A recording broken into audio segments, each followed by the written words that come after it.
Please do not show up to the wedding. Your street style is going to make Preston and his country club family deeply uncomfortable.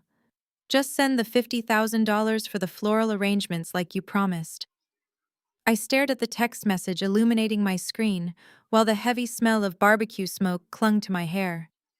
I did not scream. I did not throw my phone. I simply wiped the sticky barbecue sauce off my fingers, smiled at my sister across the yard, and silently booked a first-class ticket to Hawaii. Exactly 1 week later, her picture-perfect wedding day shattered into a million pieces, and my phone lit up with 150 missed calls. Before I tell you exactly how I dismantled her fairy tale without lifting a single finger, let me know where you are watching from in the comments below.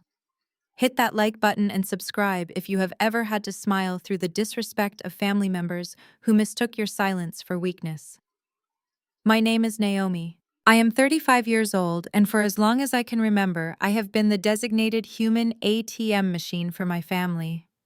I work as a senior financial consultant, a career I built from the ground up through sleepless nights and relentless ambition. Last Sunday, my mother Brenda hosted her annual summer cookout at her home in Atlanta. The Georgia heat was absolutely unforgiving, thick and humid, pressing down on the backyard, where over 30 of our relatives were drinking sweet tea, eating potato salad, and laughing loudly over the classic rhythm and blues playing from the outdoor speakers. I was standing right in front of the massive charcoal grill, flipping racks of ribs with sweat dripping down the back of my neck. I was the one slaving over the hot coals because, as usual, I was expected to do the heavy lifting. That was my role. The strong, reliable, independent woman who handled the hard work so everyone else could relax. What none of my aunts and uncles laughing on the patio knew was that the sprawling 4-bedroom house they were sitting in the manicured green lawn they were walking on, and every single piece of meat on that grill had been paid for by me. After my father passed away a few years ago, my mother completely mismanaged his life insurance money, trying to keep up appearances at her church. To keep her from losing the house to foreclosure, I quietly stepped in and took over the mortgage. I paid the utility bills, I paid for the groceries, and I funded these lavish family gatherings so my mother could maintain her precious image in the community. I did it all in absolute silence, carrying the heavy burden that so many successful Black women are forced to carry. Across the yard, sitting in the cool shade of a large oak tree, was my 29-year-old sister, Chloe. Chloe was the golden child. She was the beautiful, delicate princess of the family who had never been asked to lift a finger or pay a single bill in her entire life. While I was sweating over the grill, Chloe was lounging in a plush chair, wearing a stunning designer silk sundress that I had paid off on her credit card just last month. She was meticulously filing her perfect acrylic nails, occasionally pausing to hold up her phone and snap a flawless selfie. Sitting right next to her, looking completely out of place, was her fiancé, Preston. Preston was white, 32 years old, and carried himself with the insufferable arrogance of someone who believed his genetics alone made him superior to everyone else in the yard. He claimed to come from old money. He wore a crisp pastel linen shirt with the collar popped and sipped an imported craft beer, looking around at my family with thinly veiled disgust. My mother Brenda practically worshipped the ground Preston walked on. She saw him as Chloe's golden ticket into the elite echelons of society, a massive prize to be paraded in front of her judgmental friends at church. Preston thought my family was loud, unrefined, and entirely beneath him. He only tolerated sitting in our backyard because he firmly believed Chloe was a wealthy heiress. He had absolutely no idea that the luxury lifestyle she flaunted, the designer clothes, the luxury car she drove, and even the down payment on her diamond engagement ring was entirely funded by the sweat on my brow. Chloe had woven an elaborate web of lies to catch him presenting herself as a trust fund baby and keeping my financial contributions a complete secret. To Preston, I was just Chloe's rugged, workaholic older sister who lacked class. I was basting the ribs with our grandmother's secret sauce when I felt my phone buzz aggressively in my apron pocket. I set the heavy metal tongs down on the side table, wiped my hands on a paper towel, and pulled out my device. The screen brightness fought against the glaring afternoon sun, but the words of Chloe's text message were crystal clear. Hey, Naomi, Preston and I were reviewing the final guest list, and we really think it is best if you do not attend the wedding next weekend. His family is very traditional, and they are all legacy members of the country club. We feel like your whole street aesthetic, your loud voice, and your blunt personality will just make everyone uncomfortable and ruin the elegant vibe we are going for. I know you understand, because this is my big day, and it needs to be absolutely flawless. Do not forget to wire the $50,000 for the venue flowers to my account by 5 o'clock today. Love you. I stood completely frozen. The loud laughter of my uncle playing cards at the folding table suddenly sounded muffled, as if I had been pushed underwater. The intense heat from the grill blasted my face, but a freezing cold sensation washed over my entire body, starting from my chest and spreading all the way down to my fingertips. I read the message a second time, then a third time. They were officially disinviting me from the wedding that I was secretly poured into Chloe's life.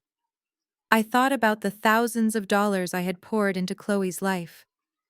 I thought about the tuition I paid when she dropped out of college, the bailouts, when she overdrew her accounts, the luxury vacations she took while I worked 60-hour weeks. And this was my reward. Being called street, and told I was not classy enough to sit in a room that my own money was paying for. I slowly lifted my head and looked across the bright green lawn. Chloe had just finished typing the message. She looked up from her phone and locked eyes with me. There was no trace of guilt on her perfectly contoured face. There was no hesitation. Instead, she offered me a slow, wicked smirk. She actually winked at me deliberately and maliciously, then leaned over and whispered something into Preston's ear. Preston let out a loud, mocking laugh, glancing in my direction with a look of absolute disdain. He looked at me standing there in my greasy apron and saw a servant. He saw a peasant who was merely there to facilitate their grand, luxurious existence. A violent tidal wave of anger crashed against my ribs.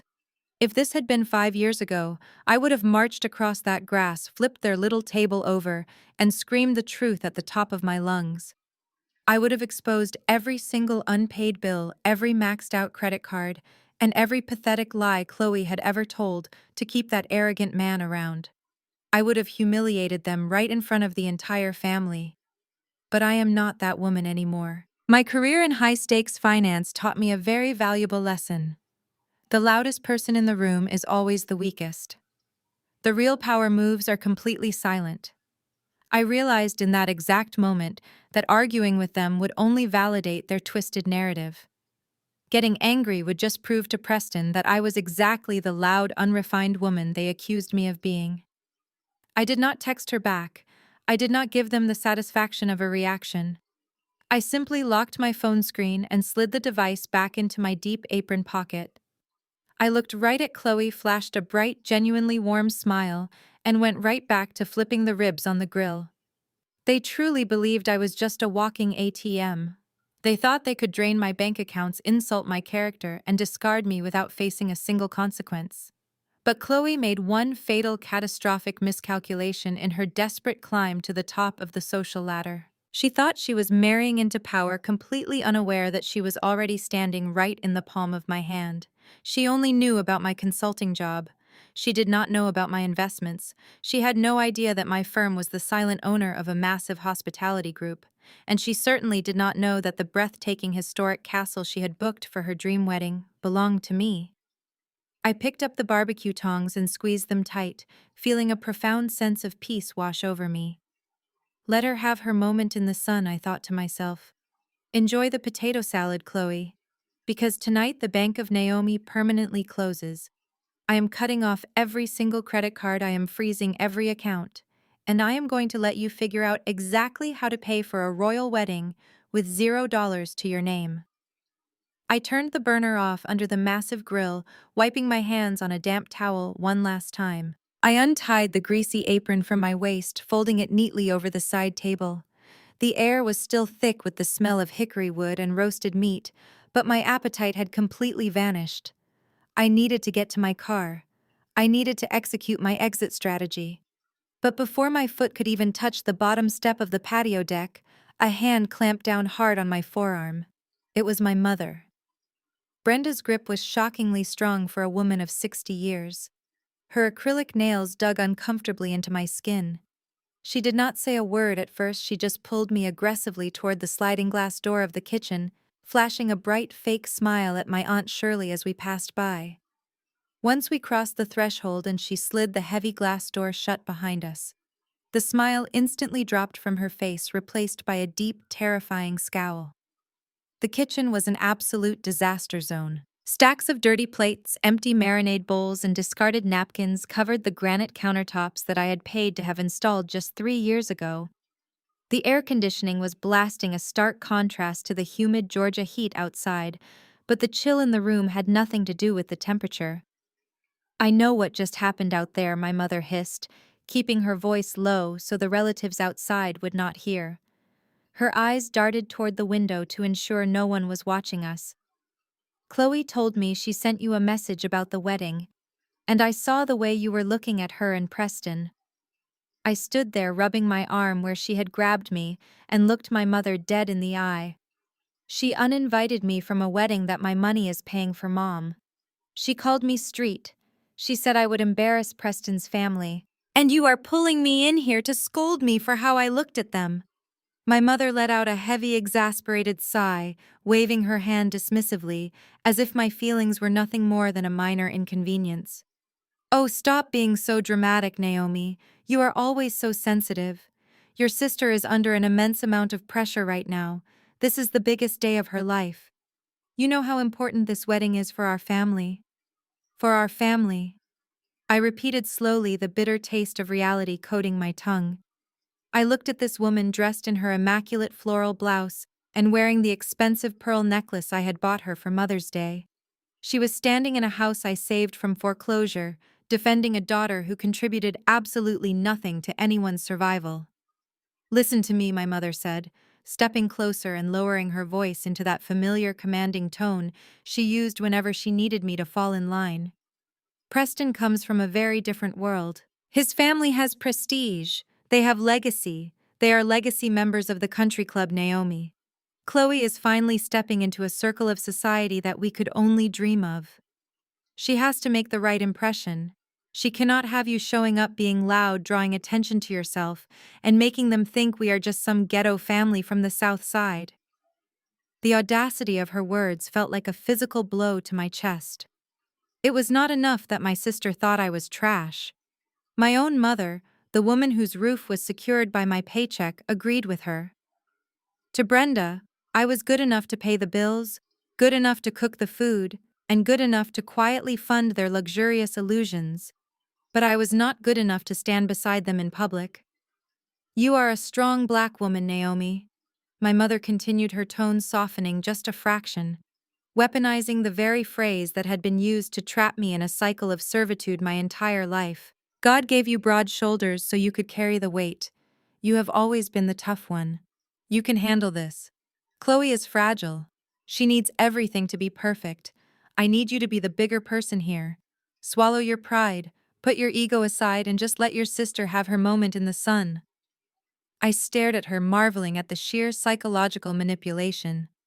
The strong black woman trope. The ultimate guilt trip used to convince women like me that enduring disrespect, abuse, and exhaustion was somehow a badge of honor. She wanted me to equate my humiliation with strength.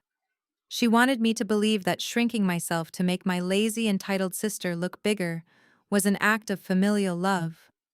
What she really meant was that Chloe was the golden child. It had always been this way. When we were kids, I was the one working part-time shifts after school to buy my own textbooks, while my mother scraped together every spare dime to pay for Chloe's expensive ballet lessons and beauty pageants. When I graduated at the top of my university class, my mother rushed through the celebratory dinner because Chloe had a minor headache. In my mother's eyes, Chloe was a delicate flower that needed constant watering, and I was just the dirt she grew in. And more importantly, this was about the church. My mother was obsessed with respectability politics. She practically lived for the approval of the other older women in her congregation. The idea of her youngest daughter marrying a wealthy white man with a trust fund was her ultimate trophy. It proved to everyone at the Sunday service that the Wilson family had finally made it. She would gladly sacrifice my dignity if it meant securing her bragging rights. So I asked, my voice dangerously calm and completely devoid of emotion. "What exactly are you asking me to do, Mom?" "I am not asking. I am telling you," she replied sharply, her eyes narrowing. "I want you to go home, pack a bag, and take a nice long weekend trip somewhere. Go to a spa. Relax.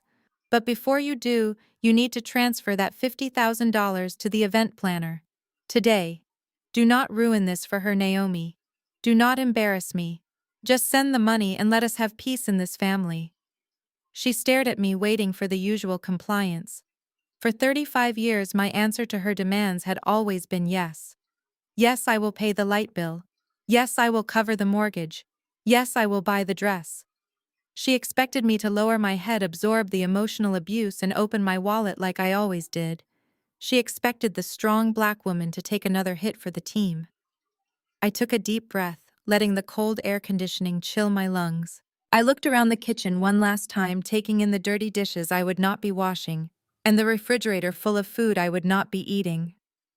Then I looked back at my mother and smiled. It was a soft, compliant smile, perfectly practiced after years of corporate board meetings. "Okay, Mom," I said quietly. Her shoulders instantly dropped in relief. A triumphant look washed over her face. She reached out and patted my cheek with a patronizing tenderness. "Thank you, sweetheart.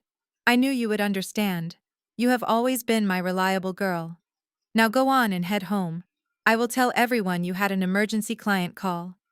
She turned her back on me, entirely satisfied with her victory, and slid the glass door open to rejoin the party outside. She walked back out into the sunshine, laughing loudly at something my uncle said, perfectly content in her manufactured reality. She truly believed she had put the workhorse back in its place. She truly believed the fairy tale wedding was secured. I stood alone in the quiet kitchen. The moment the glass door clicked shut, my compliant smile vanished. I reached into my designer handbag, my fingers bypassing the car keys, and the lip gloss diving straight into the secret zippered compartment at the very bottom.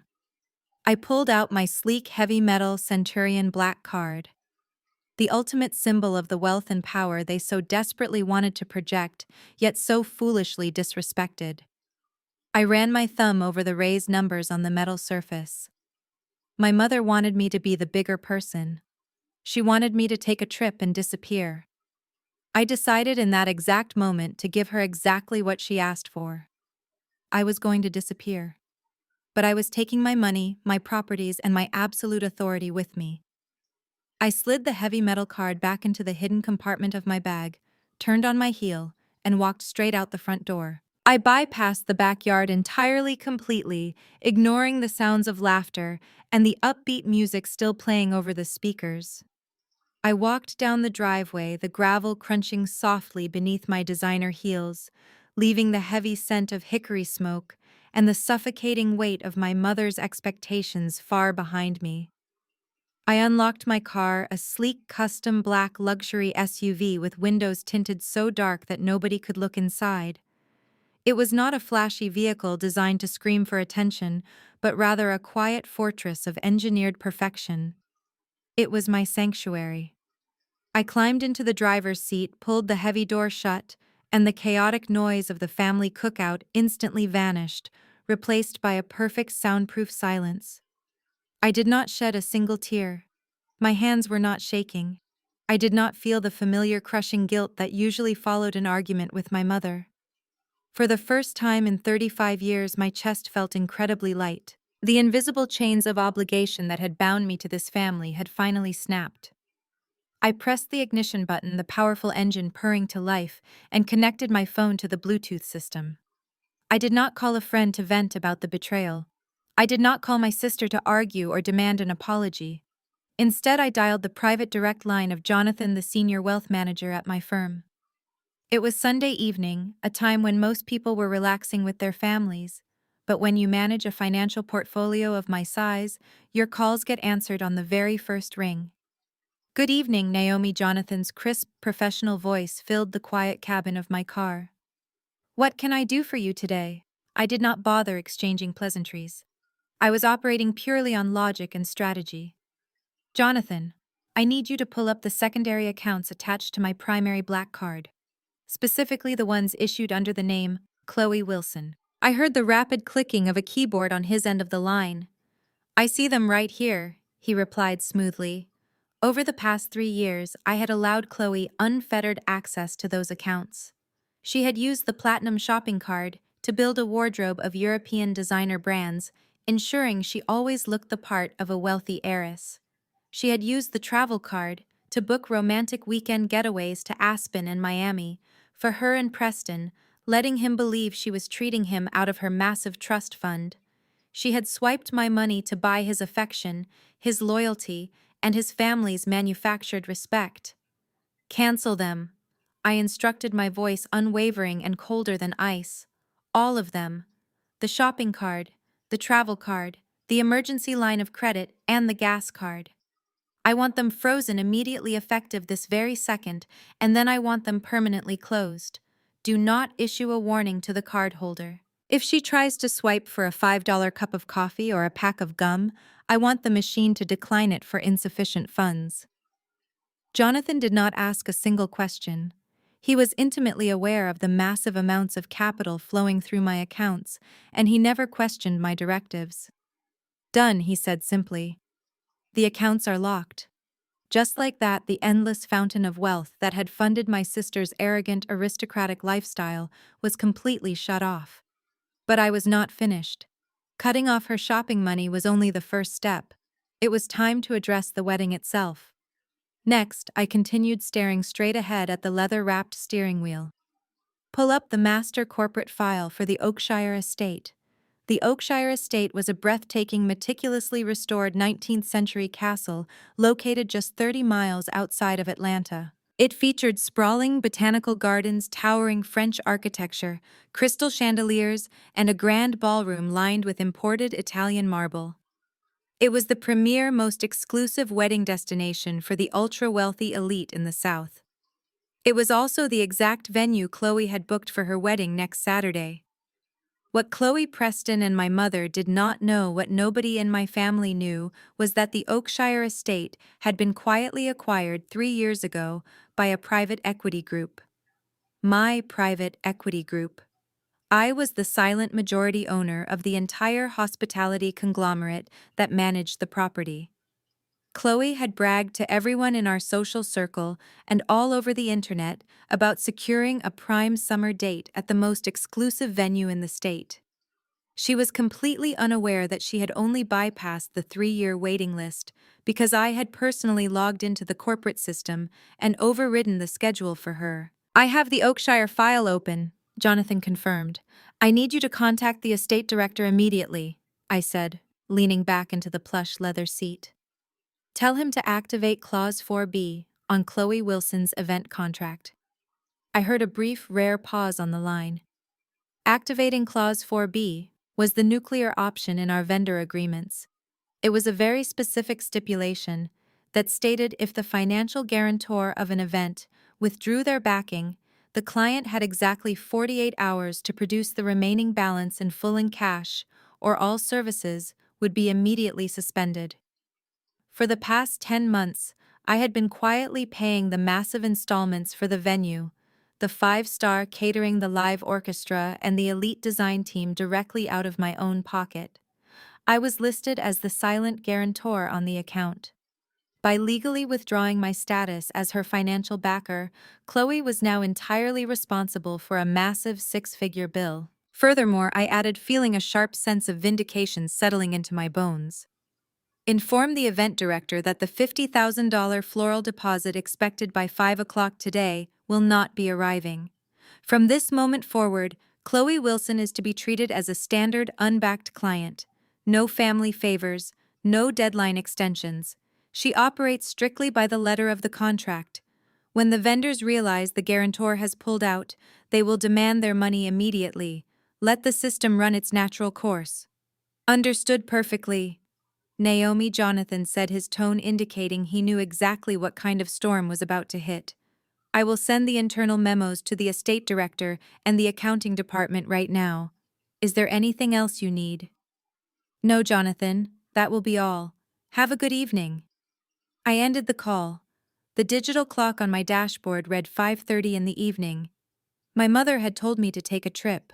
She had looked me in the eye and told me to disappear, so I would not embarrass Preston's prestigious old money white family with my loud street aesthetic. She wanted me out of the picture so her golden child could shine. I fully intended to honor her request to the absolute letter. I opened the luxury travel application on my phone. I bypassed the standard commercial flights and went straight to international first-class travel. I scrolled through the options, my thumb hovering over the screen before making my selection. I booked a direct first-class ticket to Maui, Hawaii, departing from Atlanta International Airport at midnight. I secured a penthouse oceanfront suite at a secluded 5-star resort for 2 full weeks. I paid for it all in cash, instantly confirming the reservation.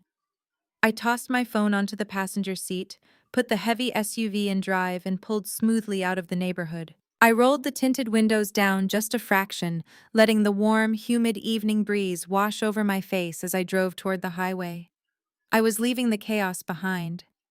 Let us see exactly how a luxury high society wedding operates when the street ATM finally unplugs itself. 72 hours later, the suffocating humidity of Atlanta and the heavy scent of hickory smoke were completely replaced by the crisp, salty breeze of the Pacific Ocean.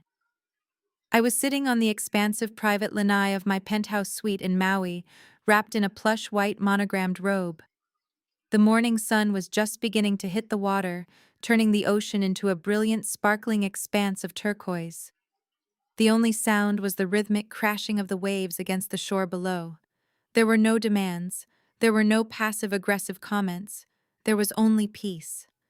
I rested my bare feet on the glass railing and lifted a steaming ceramic mug to my lips. It was pure, authentic Kona coffee, freshly pressed and brought up by room service just moments earlier.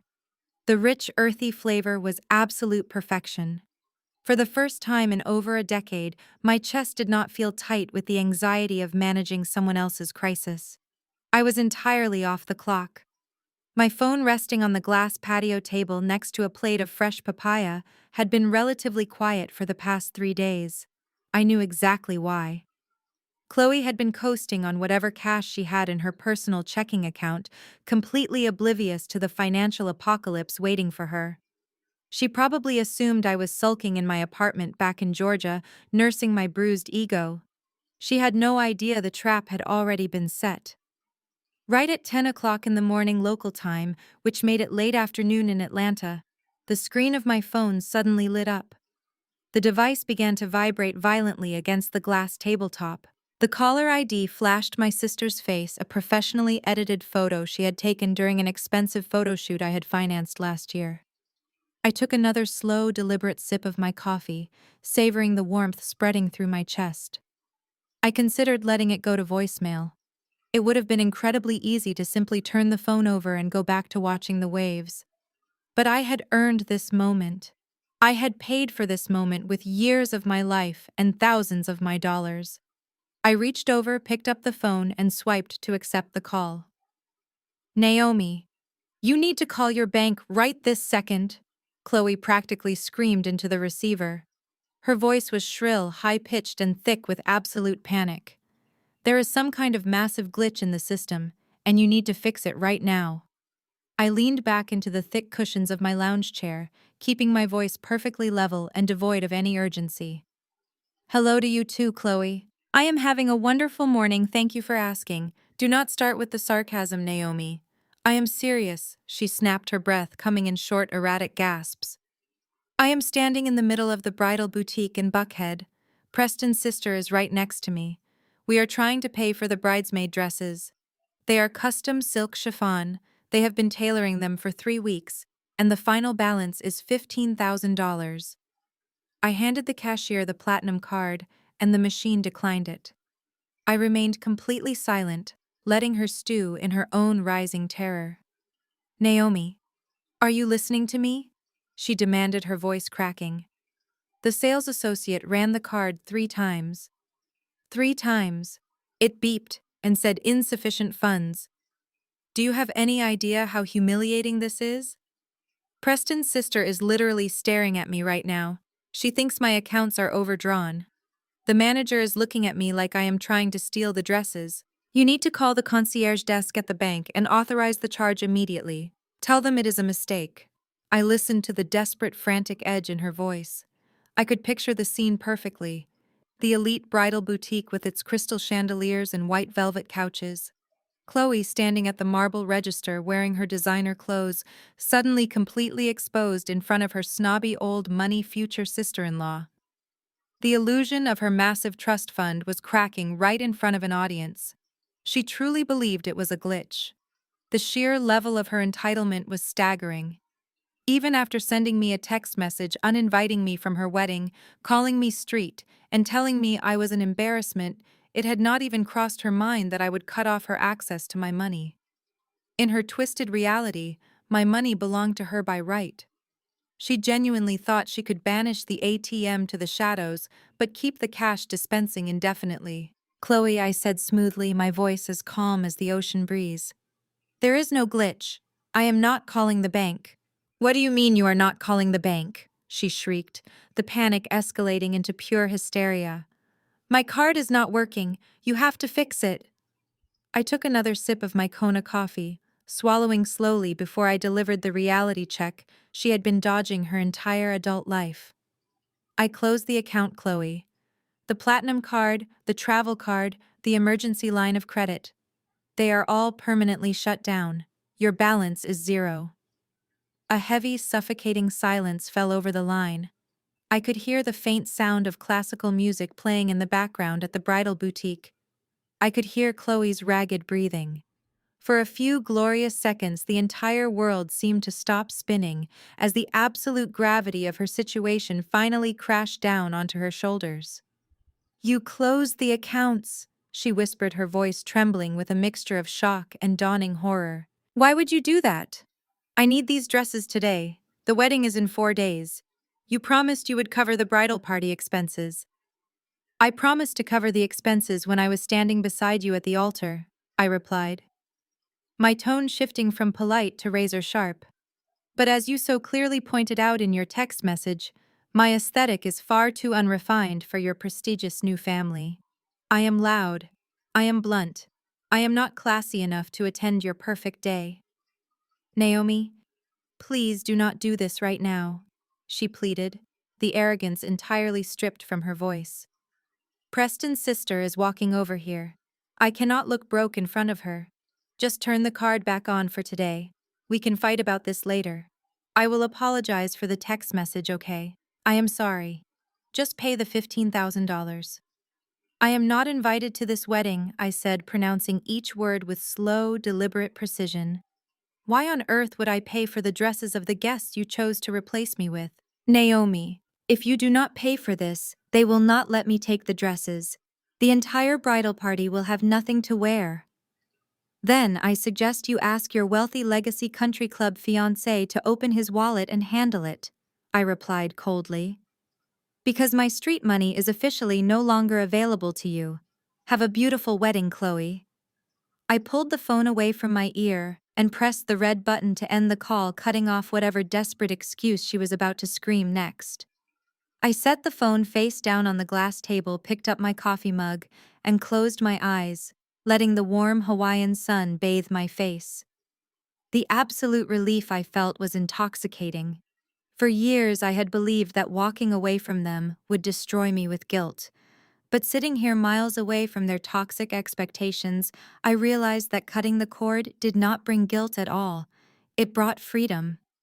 Less than 30 seconds later, the phone buzzed loudly against the table. I did not need to pick it up to know she was furiously typing. The device buzzed a second time, then a third, rapidly vibrating as a barrage of text messages flooded in. I reached over and casually flipped the screen up to read the notifications.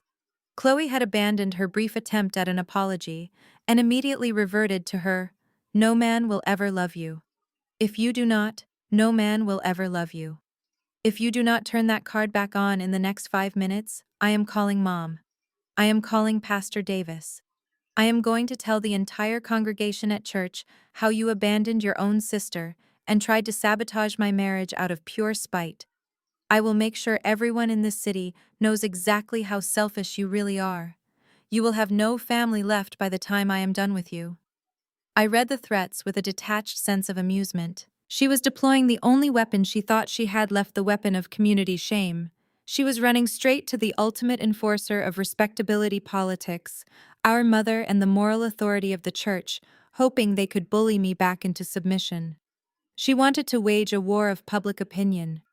What my foolish little sister did not realize was that I was already 10 steps ahead of her. She thought threatening me with Pastor Davis would bring me to my knees. She had absolutely no idea that I already held the very foundation of her precious church in a financial vice grip. Let her call the pastor. Let her cry to our mother. The dominoes had already started falling, and not a single one of them had the power to stop the collapse. Exactly 45 minutes after Chloe sent her barrage of frantic text messages, my phone rang again. The caller identification did not display my mother or my sister. It displayed the official office number of the First Fellowship Sanctuary, the church my family had attended since I was a little girl. I set my empty coffee mug down on the glass table and picked up the device. I knew exactly who was on the other end. Pastor Davis had been the spiritual leader of our congregation for over 2 decades. In my mother's world, his word was absolute law. He was the ultimate judge, jury, and enforcer of community standards. Chloe had clearly run crying to our mother, and our mother had immediately deployed the heaviest artillery she had to force me back into compliance. I swiped the screen to accept the call and held the phone to my ear. "Good morning, Naomi." The deep booming voice of Pastor Davis echoed through the speaker. He was using his official pulpit voice, the one designed to make you feel small, guilty, and entirely subordinate. "Good morning, Pastor Davis," I replied evenly, watching a sailboat drift lazily across the horizon. "How is the weather in Atlanta today?" He did not appreciate my casual tone. "We are not calling to make small talk, Naomi. Your mother is sitting in my office right now and she is in absolute tears. Chloe is completely distraught. I have been informed that you have spitefully cut off financial resources right on the eve of your sister's holy matrimony." I let him speak, completely unbothered by the heavy disappointment dripping from his words. "As a Christian woman, and as an older sister, your behavior is deeply troubling," he continued, his tone growing more severe. "We are supposed to uplift our family, not tear them down in a fit of jealousy. Your mother has worked her entire life to build a respectable name for your family in this community. Chloe is marrying into a fine, established family. What you are doing right now is not only selfish, it is a disgrace to the values we teach at First Fellowship." I remained completely silent, letting him dig the hole as deep as he possibly could. "Naomi, I am going to be very clear with you," Pastor Davis warned, interpreting my silence as submission. "I am giving you the opportunity to make this right. You need to call your bank, restore those accounts, and apologize to your sister for the distress you have caused. If you choose to harden your heart and abandon your family in their time of need, there will be consequences. I will have no choice but to bring this matter before the church elders. You will be formally disciplined, and we will have to reconsider your standing in our congregation. We cannot harbor a spirit of division in our sanctuary." He was threatening me with excommunication. He was threatening to strip away my social standing, permanently brand me as an outcast, and turn the entire community against me. For a woman like my mother, that threat was worse than a death sentence. It was the ultimate leverage. But to me, sitting thousands of miles away on a tropical island holding a portfolio worth tens of millions of dollars, his threat was nothing more than the buzzing of an annoying mosquito. "Are you sitting at your desk right now, Pastor Davis?" I asked, my voice completely stripped of any emotion. He paused, clearly thrown off by the complete lack of fear in my response. "Yes, I am at my desk. Why does that matter?" I pulled the phone away from my ear for just a second, opened my email application, and selected a drafted message I had prepared days ago. I tapped the send button, then brought the phone back to my ear. I just sent an email to your private church address, I said calmly. I highly recommend you open it before you continue threatening me with the church elders. I heard the sound of him shifting in his leather chair, followed by the clicking of a computer mouse. There was a long, heavy silence on the line as the email loaded. The attachment was a single, highly detailed PDF document. "What is this?" he demanded, though his booming voice had lost a significant fraction of its confidence. "That document is a certified financial audit," I explained, keeping my tone strictly professional. "As you know, my mother is the head treasurer for the First Fellowship Building and Charity Fund. A few weeks ago, while I was reviewing her personal finances to ensure her mortgage was paid on time, I noticed a very strange discrepancy. I heard a sharp intake of breath on the other end of the line. I could practically see the color draining from his face. If you look at page 3, I continued methodically, you will see a detailed wire transfer record. Exactly 1 month ago, my mother quietly authorized a withdrawal of $20,000 from the church charity fund. She did not use it for community outreach or building repairs. She wired that exact amount to a private bank account belonging to Preston's parents. The silence on the phone was absolute. Even the faint background noise in his office seemed to vanish. You see, Pastor Davis Preston's wealthy old money family offered to host the rehearsal dinner at their exclusive country club. But it turns out they did not actually have the liquid cash to pay the deposit. To save face, and to ensure Chloe's fairy tale wedding was not derailed, my mother stole from the church collection plates to secretly cover their bill. "Naomi," he whispered, his pulpit voice completely gone, replaced by the shaky breath of a man staring at a massive, catastrophic scandal. "Are you absolutely certain about this?" "I am a senior financial consultant, Pastor," I replied coldly. "Tracing hidden assets is what I do for a living. The bank routing numbers match perfectly. The dates align perfectly. It is undeniable proof of corporate embezzlement. That is a federal crime." I leaned forward, resting my elbows on my knees. "Now let us talk about respectability and community values. You want to bring me before the church elders because I refuse to buy my sister a dress. What do you think the congregation will do when they find out their trusted pastor allowed the treasurer to steal their hard-earned tithes to throw a party for a group of arrogant white strangers?" "Please, Naomi, do not release this," he pleaded, the arrogance entirely stripped from his soul. "If this gets out, it will destroy the church. It will destroy everything we have built. We can handle this internally." "I know you can," I said smoothly. "I have no interest in destroying the church. I do not care enough to go to the police. But I do suggest you redirect your righteous anger toward the woman actually sitting in your office." There was a heavy pause, and then I heard the muffled sound of a door closing on his end.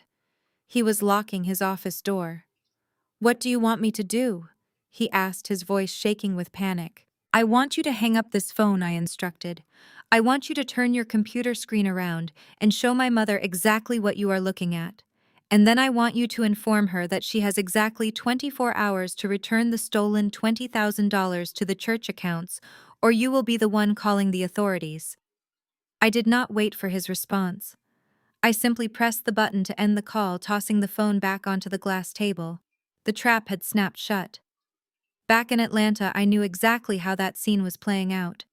My mother had walked into that church office feeling untouchable, expecting the pastor to call me and force me into submission.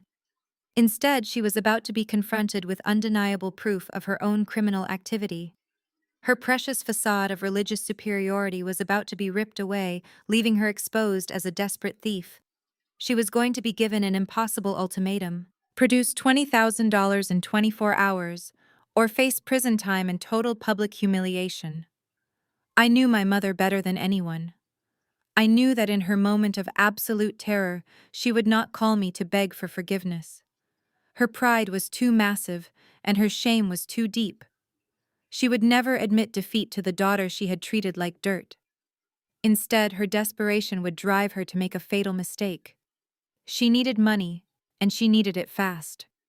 In her twisted, status-obsessed mind, there was only one place left to turn: She was going to reach out to her prestigious, wealthy new in-laws.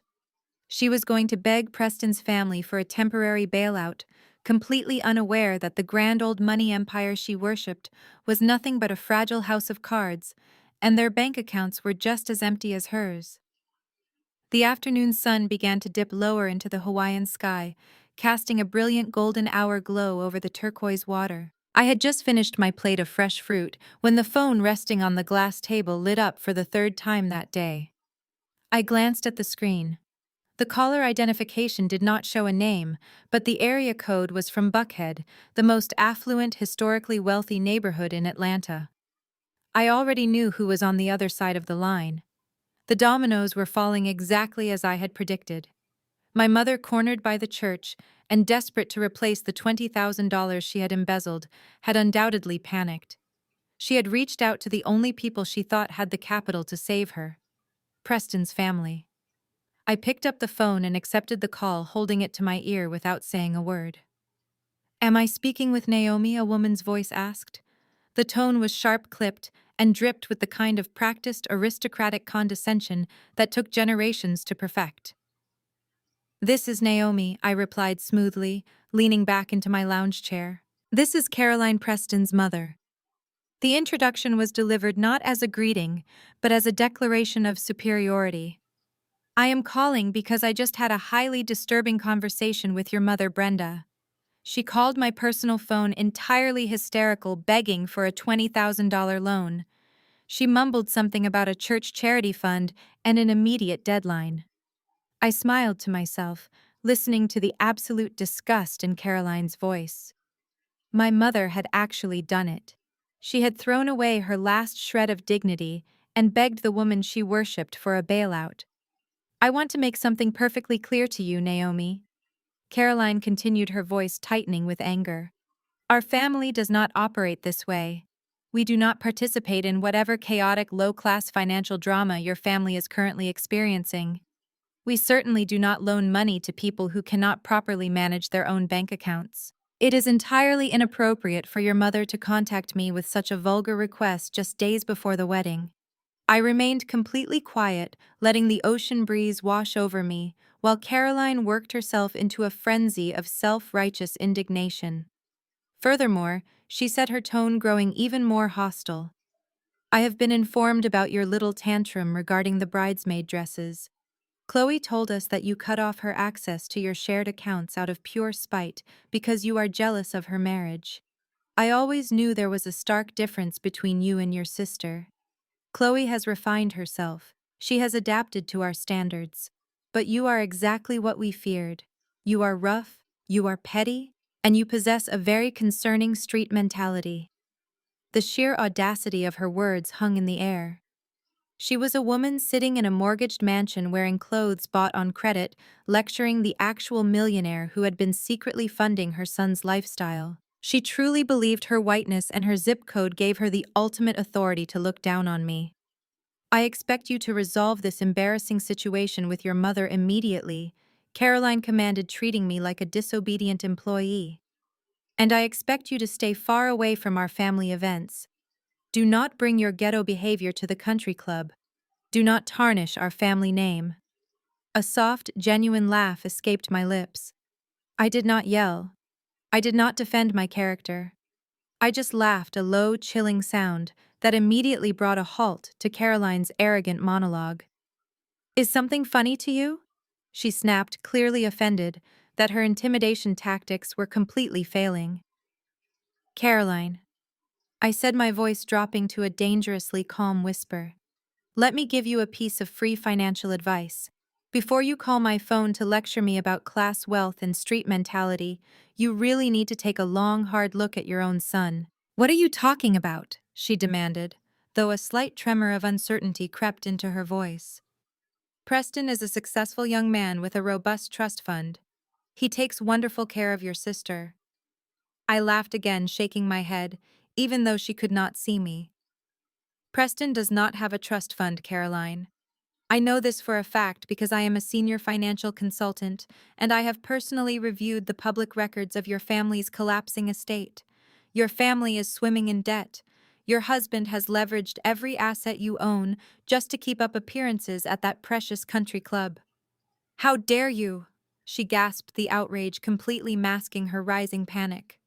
No! How dare you? I fired back, my tone finally turning to steel.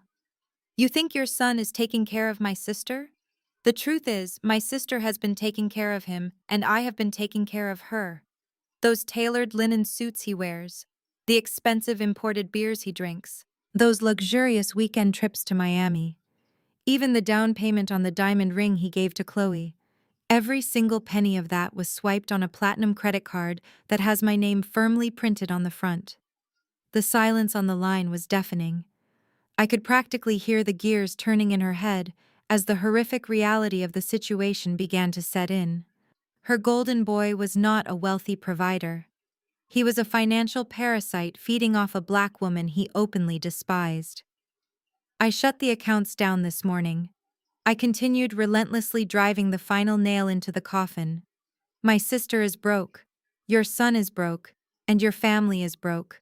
So instead of worrying about my street aesthetic ruining your pristine reputation, I highly suggest you sit down with your son and figure out how the two of them are going to pay for a six-figure wedding with absolutely $0 in the bank. Do not ever call my phone again. I pulled the phone away and ended the call. I placed the device face down on the table, feeling a deep, satisfying sense of closure. The truth was finally out. The house of cards was rapidly collapsing, and I had a front row seat to the destruction.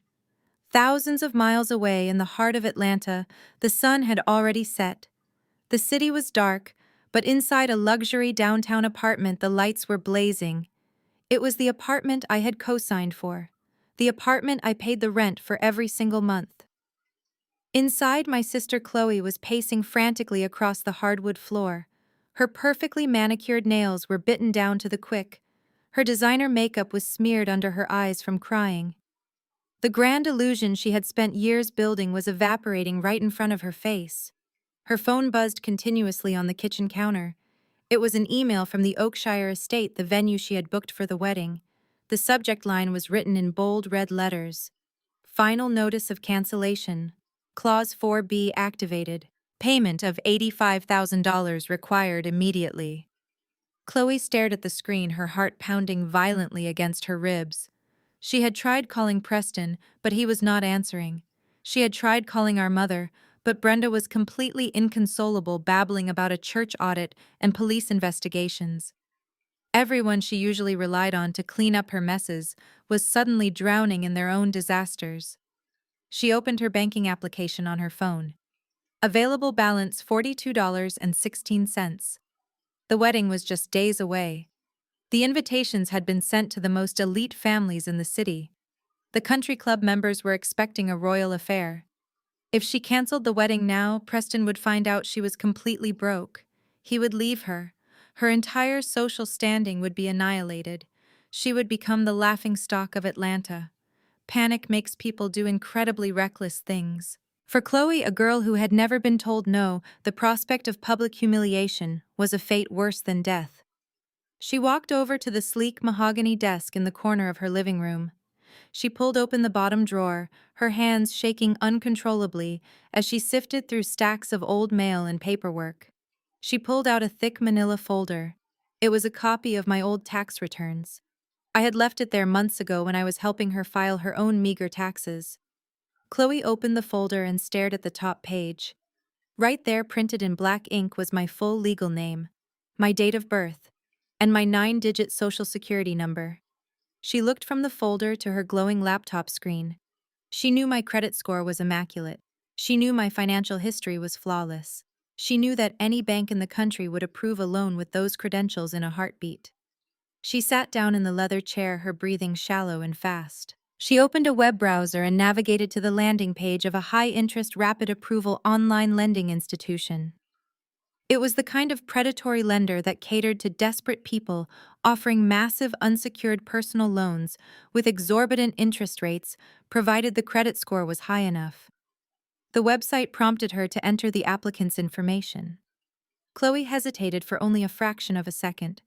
She convinced herself that it was not really stealing. She told herself that she would figure out a way to pay it back after the wedding once she was officially married into Preston's family. She rationalized her impending crime the exact same way our mother had rationalized stealing from the church. It was just a temporary fix to save face. With trembling fingers, she typed my name into the designated box. She typed in my date of birth. Then she carefully copied my social security number digit by digit from the tax return. Requested loan amount, the screen prompted. Chloe typed in $100,000. She checked the box agreeing to the terms and conditions, legally binding the applicant to the debt. She closed her eyes tightly, took a deep breath, and slammed her finger down on the submit button. The screen displayed a loading icon spinning in endless circles as the system processed the fraudulent application. Chloe sat there in the quiet apartment completely unaware that she had just crossed the invisible line from family drama straight into a federal felony. She had no idea that I was a senior financial consultant whose identity was protected by the most advanced aggressive banking security software on the market. She thought she had found a clever way out of her nightmare. She did not know she had just locked the cage from the inside. The sun was just beginning to rise over the Pacific Ocean, painting the Hawaiian sky in vibrant shades of pink and gold. I was standing on this balcony of my penthouse, breathing in the fresh morning air, when a sharp, distinct alarm echoed from my phone inside the bedroom. It was not a standard ringtone. It was a high-pitched, urgent chime specifically assigned to the biometric security software that monitored my personal and corporate financial networks. I walked back into the suite, picked up the device, and stared at the lock screen. A bright red notification banner was pulsing in the center of the display. Level 4 security breach. Unauthorized hard inquiry detected. I unlocked the phone using my fingerprint and opened the encrypted application. My eyes scanned the detailed alert. An online financial institution specializing in high-interest rapid disbursement personal loans had just pulled a hard copy of my credit report. Someone had submitted an application using my full legal name, my date of birth, and my social security number. The requested loan amount was exactly $100,000. I tapped on the geolocation data attached to the digital application file. The system traced the IP address directly back to a luxury apartment building in downtown Atlanta. The exact apartment building where I paid the rent every single month. The apartment where my sister Chloe lived. I slowly sat down on the edge of the king-sized bed. I was not angry. I was not even surprised by her desperation. But I was genuinely astounded by her sheer profound stupidity. Chloe had spent her entire life manipulating our mother, bullying me, and lying to her arrogant white fiancé about her wealth. She was a spoiled, entitled brat. But this was different. She had crossed a massive, terrifying line. Stealing a social security number to obtain a six-figure loan was not family drama. It was aggravated identity theft. It was wire fraud. It was a federal felony that carried a mandatory prison sentence. She was so blinded by her obsession with impressing a man who looked down on her that she was willing to destroy my life and risk federal prosecution just to buy a few flower arrangements and an open bar. My initial instinct was the standard procedure for anyone in this situation. I could tap a single button on my screen, immediately flag the application as fraudulent, and block the loan from ever being processed. I could call the police right now, send them to her apartment, and end this entire charade before breakfast. But as I sat there listening to the waves crash against the shore, my professional instincts took over. If I blocked the loan right now, the system would simply reject her application. Chloe would claim it was a misunderstanding. She would cry to our mother, play the victim, and pretend she never actually meant to steal the money. She would slither her way out of the consequences just like she always did. I did not want her to slither away this time. I wanted her to feel the full, crushing weight of reality. I wanted an undeniable, completed paper trail of her crime. I needed the system to accept her application so the federal offense would be fully executed and cemented in the digital ledger. I picked up the phone and dialed the private direct line for the Executive Fraud Division at my primary wealth management bank. The call was answered immediately by a senior director named Thomas. He knew my voice the second I spoke. "Good morning, Naomi," Thomas said, his tone incredibly serious. Our automated systems just flagged a highly suspicious loan application originating from an IP address in Atlanta. The algorithms caught it before the lending company even finished processing the underwriting. Do you want me to initiate a hard lockdown on your identity profile and dispatch the fraud alert to the federal authorities? No, Thomas, I replied smoothly, walking back out onto the balcony. I do not want you to block the application. I want you to let it go through. There was a brief pause on the line. I could hear the confusion in his breath. Naomi, the application is for $100,000 on a predatory lending site. If they approve it, they will disperse the funds within the hour. You will be legally liable for the debt. I will only be liable if I do not catch the money, I explained, leaning against the glass railing. Thomas, I know exactly who is sitting at the computer in Atlanta. I need the digital footprint of this transaction to be absolutely rock solid. I need the lending company to approve the loan based on the stolen credentials, so the wire fraud is officially complete. But I need you to intercept the routing destination. I listened to him type rapidly on his secure terminal. I understand what you are asking, he said, his voice lowering with professional focus. The applicant entered a routing number for a standard checking account to receive the funds. You want me to override the destination before the automated clearinghouse processes the transfer? Exactly, I confirmed. When the predatory lender authorizes the release of the funds, I want you to reroute the entire $100,000 directly into the corporate escrow account controlled by my holding company. Once the money hits, the escrow account frees it completely. Classify it internally as a pending fraud investigation. The lending company will see the loan as successfully dispersed, and my identity will be linked to a fully funded account that the applicant cannot touch. It was a brilliant, devastating financial maneuver. By allowing the loan to be approved, I was letting Chloe tie the noose tightly around her own neck. The federal crime would be fully documented, signed, and delivered. But by intercepting the cash, I was ensuring she would never get to spend a single dime of it. I can do that, Thomas confirmed, the clicking of his keyboard echoing through the speaker. I am overriding the routing numbers now. I am replacing the applicant's destination account with your corporate escrow details. The firewall is set. The money will fall straight into your vault, and the applicant will have absolutely no access to it. We will hold the funds safely until you are ready to file the official police report. Thank you, Thomas. Keep a close eye on it, and let me know the second the transaction clears. I ended the call and placed the phone on the table. The trap was set. The steel jaws were open, and my sister was blindly walking right into them. Thousands of miles away, sitting in the dark living room of her luxury apartment, Chloe was staring at her glowing laptop screen. She had been biting her nails for the past 20 minutes, watching the loading wheels spin endlessly on the predatory lending website. Her heart was racing. She knew she had committed a crime, but the fear of losing Preston and facing public humiliation was much stronger than her fear of the law. Suddenly, the spinning wheel stopped. The screen flashed bright green. A bold, capitalized message appeared across the center of the display. Congratulations! Your loan for $100,000 has been approved. Chloe gasped, slapping her hands over her mouth.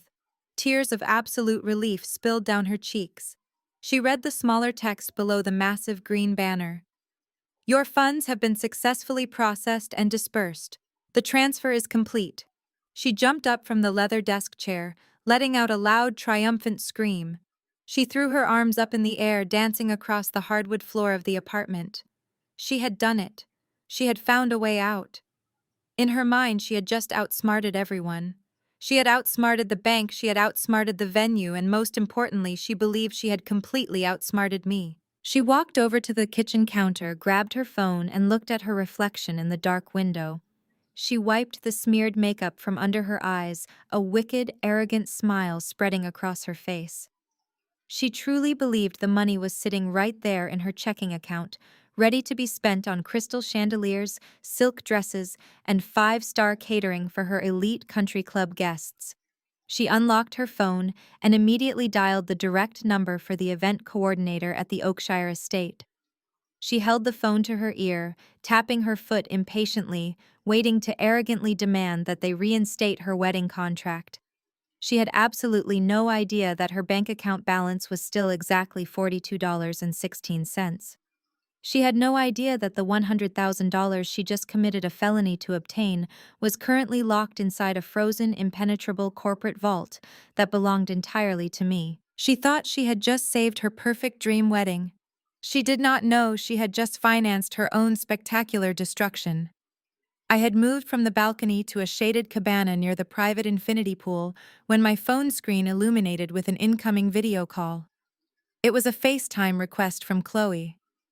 I had expected a text, perhaps another angry voicemail, but a live video call meant she was feeling exceptionally confident. She wanted an audience. She wanted to look me directly in the eye and gloat. I adjusted my sunglasses, leaned back against the plush cushions, and swiped the green icon to accept the call. The screen instantly filled with Chloe's glowing face. She was no longer standing in her dark, cluttered apartment. She was broadcasting live from the VIP fitting suite of an ultra-exclusive bridal salon in Buckhead. The background was a blur of crystal chandeliers, floor-to-ceiling mirrors, and heavy white velvet curtains. A half-empty bottle of complimentary champagne rested on a marble side table behind her. She was wearing a custom white silk bridal robe, her hair and makeup professionally styled for a trial run. "Well, look who it is!" Chloe practically purred into the camera, her voice dripping with artificial sweetness and undeniable arrogance. "I just wanted to check in on you, Naomi. I know you must be absolutely miserable sitting all by yourself on that little island, knowing your little plan to ruin my life completely failed." I did not say a word. I simply watched her perform. She held up her left hand, deliberately positioning it so the overhead lighting caught the facets of her engagement ring. She stroked the diamond with her thumb, a ring that she had absolutely no idea was financed entirely through my credit history. "You really thought you did something this morning, did you not?" she continued, her eyes flashing with a vindictive triumph. "You thought cutting off my cards would leave me stranded. You thought I would come crawling back to you, begging for a handout so you could hold it over my head like you always do. But you underestimated me. I am resourceful." She took a sip from her champagne flute, looking down her nose at the camera. "I have everything handled. The venue is secured. The flowers are paid for. The caterers are locked in. I have thousands of dollars at my disposal, Naomi. I did not need your toxic energy, and I certainly did not need your street money. I am marrying into a real family now, a family with actual legacy and class." Right on cue, Preston stepped into the frame. He wrapped his arm around Chloe's waist, burying his face in her neck, before looking directly into the camera. He was wearing a tailored linen suit, one of the many outfits I had unknowingly purchased for him. His blonde hair was perfectly styled, and his blue eyes held that familiar, insufferable look of aristocratic superiority. "Is that your sister?" Preston asked, his voice laced with a lazy, mocking drawl. "Tell her we said thank you for bowing out of the ceremony. The aesthetic of the event is going to be so much better without her there making my parents uncomfortable. Enjoy your little vacation, Naomi. Try not to cause any trouble at the resort." He smirked, a cruel, satisfied expression that would have made my blood boil just 24 hours ago. But sitting there in the tropical breeze, knowing the absolute devastation that was currently locked inside my corporate escrow account, his smirk did not anger me at all. It actually amused me. They were two broke, desperate frauds clinging to each other on a sinking ship, entirely convinced they were standing on solid gold. Chloe leaned her head against Preston's shoulder, beaming with pride. "You see this, Naomi? This is what a real partnership looks like. We are untouchable. So you can just stay in your little corner in Hawaii. Stay out of our way, watch us shine from a distance and choke on your jealousy. We are going to have the wedding of the century." She waited for my reaction. She was practically vibrating with anticipation, desperate for me to scream, cry, or beg for an explanation on how she magically acquired the funds. She wanted the satisfaction of knowing she had broken the strong black woman who had carried her for her entire life. I slowly pulled my sunglasses down the bridge of my nose, looking directly into the camera lens. I did not raise my voice. I did not let a single ounce of bitterness slip into my tone. I offered them both a bright, incredibly warm, and entirely genuine smile. "I am so incredibly happy for you, Chloe," I said smoothly. My voice was as calm and serene as the ocean behind me. "It sounds like you have everything perfectly under control. I will not take up any more of your precious time today. You and Preston just focus on yourselves. I hope your big day is absolutely unforgettable. Enjoy every single moment of it." The triumphant smirk on Chloe's face faltered for a fraction of a second. She was entirely thrown off by my cheerful response.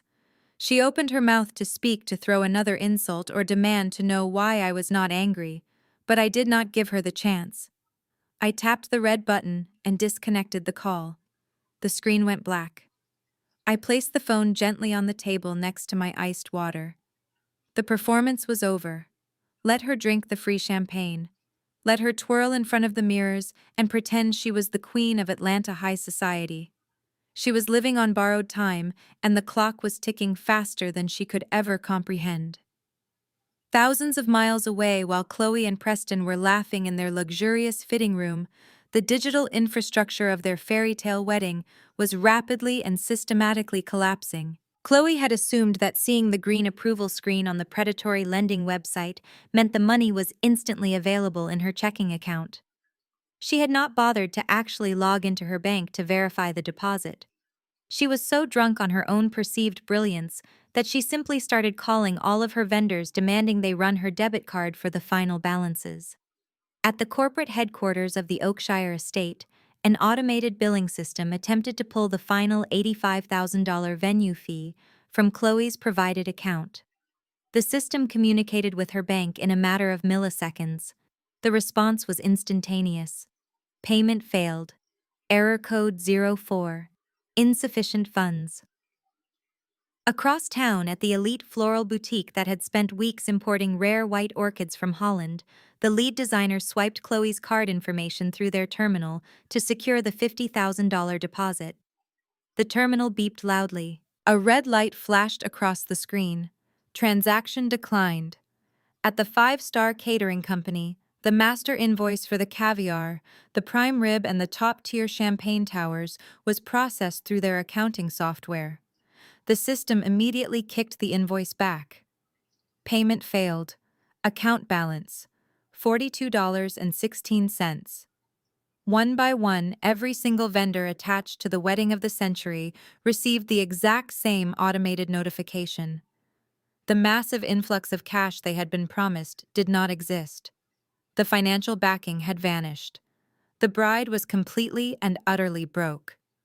By the time Chloe walked out of the bridal salon, holding Preston's hand and feeling like she had just conquered the world, her phone was already beginning to fill with a new wave of notifications. But these were not congratulatory messages. They were urgent emails marked with high-priority flags. They were automated text alerts from her bank regarding multiple failed transaction attempts. The master contract clause I had activated with the Oakshire estate was now in full effect. The vendors were not going to wait for a check to clear. They were not going to accept promises or excuses. They were elite businesses dealing with a client who had just bounced over $100,000 worth of charges in a single afternoon. Behind the scenes, the florists began packing away the orchids. The caterers canceled the prime rib order. The estate manager at the castle officially removed Chloe Wilson's name from the Saturday event calendar. The machine had stopped. The illusion was over. The stage was set for the ultimate collapse, and my phone was completely silent as I laid back and closed my eyes under the Hawaiian sun. 48 hours before the wedding, the digital infrastructure of Chloe's entire world had completely flatlined. She woke up on Thursday morning in her luxury apartment, the one I paid for, and rolled over to check her phone. Her screen was completely filled with urgent notifications. They were not congratulatory messages from excited bridesmaids or last-minute RSVPs from wealthy guests. They were formal, legally binding cancellation notices from every single elite vendor she had hired for her big day. The Oakshire estate had sent a final termination of contract. The floral boutique had canceled the delivery of the white orchids. The five-star catering company had officially voided her menu selection. Even the string quartet and the master photographer had sent automated emails stating that their services were suspended due to non-payment. The $100,000 loan she had committed identity theft to obtain was still locked securely inside my corporate escrow account, and her personal checking account was completely empty. A normal person sitting in that bed reading those emails would have immediately gone into a state of absolute panic. A normal person would have realized the wedding was over, called their fiancé, and started doing damage control to mitigate the humiliation. But my sister Chloe was not a normal person. She was a golden child who had spent 29 years living inside a reality distortion field carefully maintained by our mother. Chloe stared at the cancellation emails, and instead of accepting the catastrophic truth, her mind immediately began to build a massive wall of delusion. She convinced herself that the vendors were simply sending automated threats to scare her. She told herself that elite businesses like the Oakshire estate cared too much about their public image to actually cancel a massive society wedding at the very last minute. In her twisted, arrogant mind, she believed that the contracts and the billing notices were just formalities. She genuinely thought that the rules did not apply to her. This level of absolute delusion was not entirely her fault. It was the direct result of how our mother Brenda had raised her. Chloe had been taught from a very young age that consequences were simply obstacles that could be washed away with a few tears. I remembered when Chloe was 16 years old, she totaled her first car because she was texting while driving. Instead of punishing her, our mother marched into the dealership, watched Chloe cry hysterically in the showroom, and immediately co-signed a brand new luxury lease to stop the tears. When Chloe failed her college courses because she refused to study, she walked into the dean's office and sobbed, expecting them to change her grades out of pity. When they refused, our mother blamed the university and let Chloe drop out with zero repercussions. Chloe believed the entire world operated exactly like our mother's kitchen. She thought that if she just showed up, looked pretty, and threw a massive emotional tantrum, someone else would eventually cave and clean up her mess. She formulated a plan in her head, a plan so deeply flawed and detached from reality that it bordered on madness. She decided she was simply going to ignore the emails. She was not going to tell Preston. She was not going to tell our mother. She was going to put on her custom silk wedding dress on Saturday afternoon ride in the back of the rented limousine and pull up to the Oakshire estate exactly as planned. She figured that once she arrived, surrounded by 150 wealthy, influential guests from Preston's country club family, the venue staff would be far too embarrassed to turn them away. She truly believed that if she stood at the locked iron gates and cried in her white gown, the estate manager would panic about bad publicity, open the doors, and magically produce the catering, the flowers, and the orchestra. She thought her tears were a universal currency. She did not understand that corporate hospitality conglomerates, especially the one that I secretly owned, did not care about a crying bride. They cared about cleared funds. So for the next 48 hours, Chloe lived a spectacular lie. She walked around Atlanta, acting like a woman who had everything under control. On Thursday night, she attended the rehearsal dinner hosted by Preston's parents. She sat at a long table in an upscale restaurant sipping champagne and smiling radiantly, completely ignoring the fact that the entire dinner was quietly funded by the $20,000 our mother had embezzled from the church. The tension in that room must have been incredibly thick, a room full of people lying to each other while standing on the edge of a cliff. My mother Brenda sat at the table with a strained smile, terrified that Pastor Davis was going to call the police on her at any moment. Preston's mother Caroline sat across from her, pretending to be a wealthy aristocrat, while her husband secretly dodged calls from their bankruptcy attorneys. And right in the middle of it all sat Chloe, the beautiful, glowing bride, pretending she had a six-figure wedding waiting for her on Saturday, while completely ignoring the dozen missed calls from angry vendors lighting up her phone and her purse. They were a perfect match. A family of frauds desperately trying to impress another family of frauds. On Friday, the day before the wedding, Chloe was supposed to be at the Oakshire estate for the final walkthrough. Traditionally, this is when the bride meets with the florist, the caterer, and the venue coordinator to ensure every detail is perfect. Chloe did not go to the estate. She knew that if she went, she would have to face the empty ballroom and the locked doors. She chose avoidance. She took Preston's sister to a luxury day spa instead, charging the massages and the manicures to a new credit card she had miraculously managed to open in her own name just days prior, rapidly maxing out its small limit. Preston, completely oblivious to the impending disaster, spent his Friday golfing with his groomsmen. He complained about the humidity, bragged about his future wife's massive trust fund, and talked about the luxurious honeymoon to the Maldives that Chloe had promised to book. He was completely blind to the fact that the woman he was marrying did not even have enough money in her checking account to buy him a sandwich at the country club clubhouse, let alone a first-class ticket to the Indian Ocean. While Chloe was getting her nails painted and pretending the storm was not coming, I was sitting on the balcony of my penthouse in Hawaii, receiving real-time corporate updates. My private wealth manager, Jonathan, sent me an encrypted briefing on Friday evening. The email was short, professional, and brutally efficient. Naomi, the Oakshire estate has officially executed the total lockdown protocol for the Wilson event. All vendor contracts have been formally terminated due to breach of payment terms. The estate manager has dismissed the weekend staff. The gates are locked, the security system is armed, and the property will remain entirely vacant through the weekend. The $100,000 fraudulent loan remains frozen inside your corporate escrow vault, awaiting your further instructions. I read the email, a deep sense of satisfaction settling heavily into my bones. The machine had worked flawlessly. The Oakshire estate was a fortress. Without my money to grease the wheels, the massive iron gates of that castle would not open for anyone. There would be no pity. There would be no last-minute grace period. There would only be the cold, hard reality of a binding legal contract. I slept incredibly well that Friday night. I did not toss and turn. I did not feel a single ounce of guilt for what was about to happen to my family. I had spent 35 years being their financial shield, absorbing their insults, paying their debts, and protecting them from the consequences of their own reckless behavior. I had finally put the shield down. Whatever hit them tomorrow was entirely of their own making. Saturday morning arrived with breathtaking perfection. The Hawaiian sun crested over the horizon, casting a brilliant, sparkling light across the Pacific Ocean.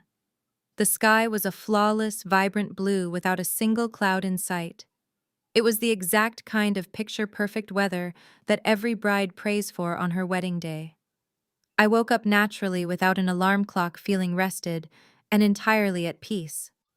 I ordered a light breakfast of fresh fruit and Kona coffee from room service, eating quietly on the balcony while listening to the sound of the waves crashing against the beach below. The air was warm, smelling of salt and tropical flowers. It was a stark, beautiful contrast to the humid, suffocating atmosphere of Atlanta. By the time I finished my breakfast, the digital clock on my phone read 10 o'clock in the morning local time.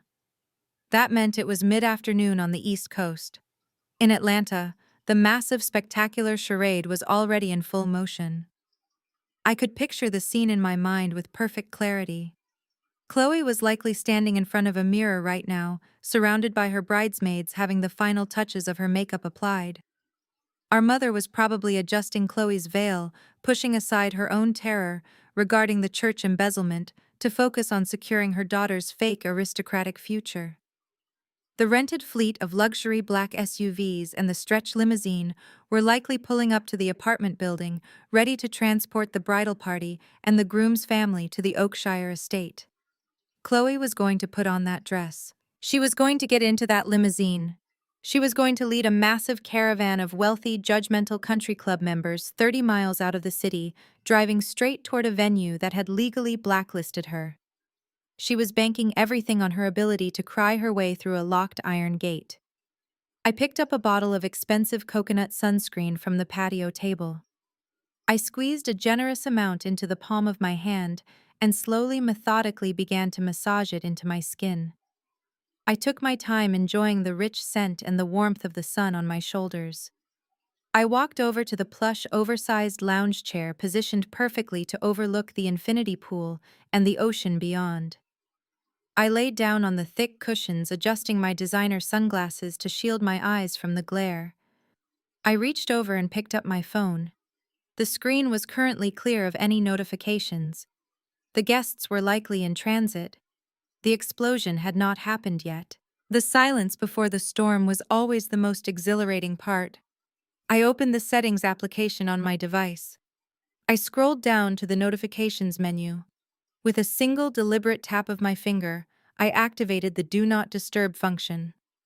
A small half-moon icon appeared at the top of my screen, signaling that every incoming call, text message, and voicemail would be completely silenced. My phone would not ring. It would not vibrate. It would simply collect the digital desperation in absolute quiet. I placed the phone face up on the glass table next to my iced water. I leaned back into the cushions, crossed my ankles, and let out a long, contented sigh. The Hawaiian breeze ruffled the leaves of the palm trees above me. The ATM was officially closed. The strong black woman had left the building. Now there was nothing left to do but watch the show. Let the wedding of the century begin. 30 miles outside the city limits of Atlanta, a massive procession of expensive vehicles was making its way down the winding tree-lined highway toward the Oakshire estate. Leading the pack was a pristine white stretch limousine carrying Chloe, our mother Brenda, and the bridesmaids. Trailing closely behind were dozens of sleek black town cars, luxury SUVs, and European sports cars filled with Preston's wealthy family members and their elite country club friends.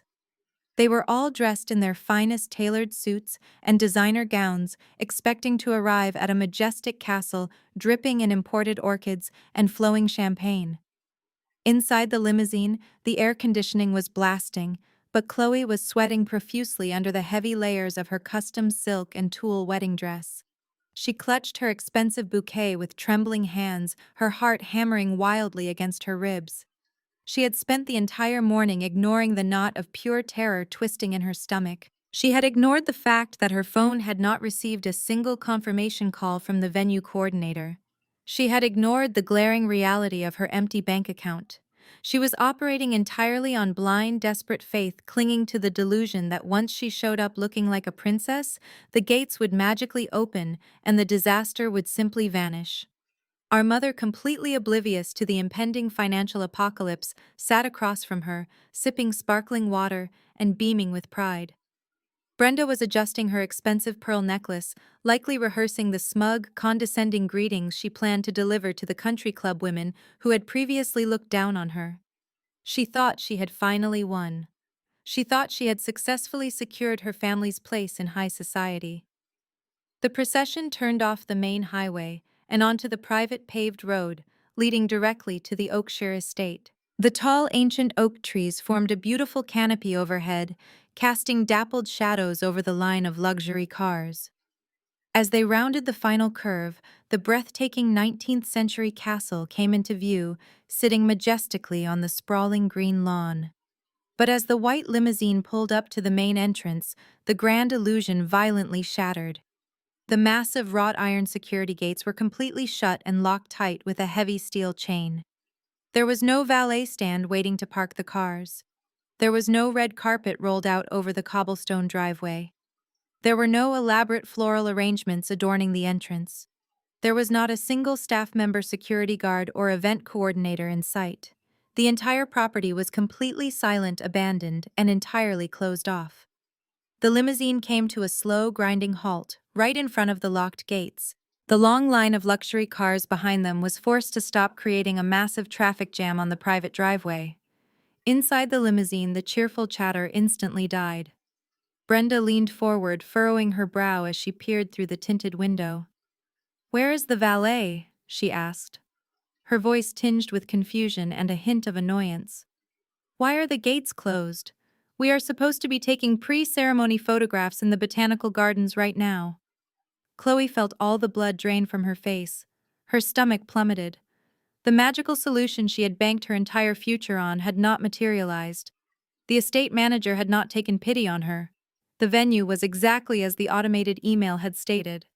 Cancelled and locked down. Behind the limousine, the situation was rapidly deteriorating. Preston was sitting in the passenger seat of a black Mercedes SUV driven by his best man. He stared at the locked iron gates through the windshield, his perfectly styled hair suddenly feeling too tight on his scalp. He checked his expensive watch, his annoyance quickly morphing into visible anger. He hated waiting, and he absolutely despised looking disorganized in front of his wealthy peers. In the cars behind Preston, the country club guests began to murmur. Windows were rolled down. Wealthy, judgment-filled eyes scanned the empty property. They had driven an hour out of the city in the sweltering Georgia heat, expecting luxury service only to be met with a chain and a padlock. The whispers started immediately. They questioned the competence of the bride's family. They scoffed at the lack of preparation. The pristine reputation Preston's family had tried so desperately to maintain was evaporating by the second. Preston opened his car door and stepped out onto the hot pavement. He adjusted his suit jacket, his face flushed red with embarrassment and fury. He marched past the line of idling cars, his expensive leather shoes clicking sharply against the ground, and walked straight up to the window of the white limousine. He rapped his knuckles aggressively against the tinted glass. "Chloe," he shouted, his voice muffled, but dripping with irritation. "What is going on here? Why is the venue closed?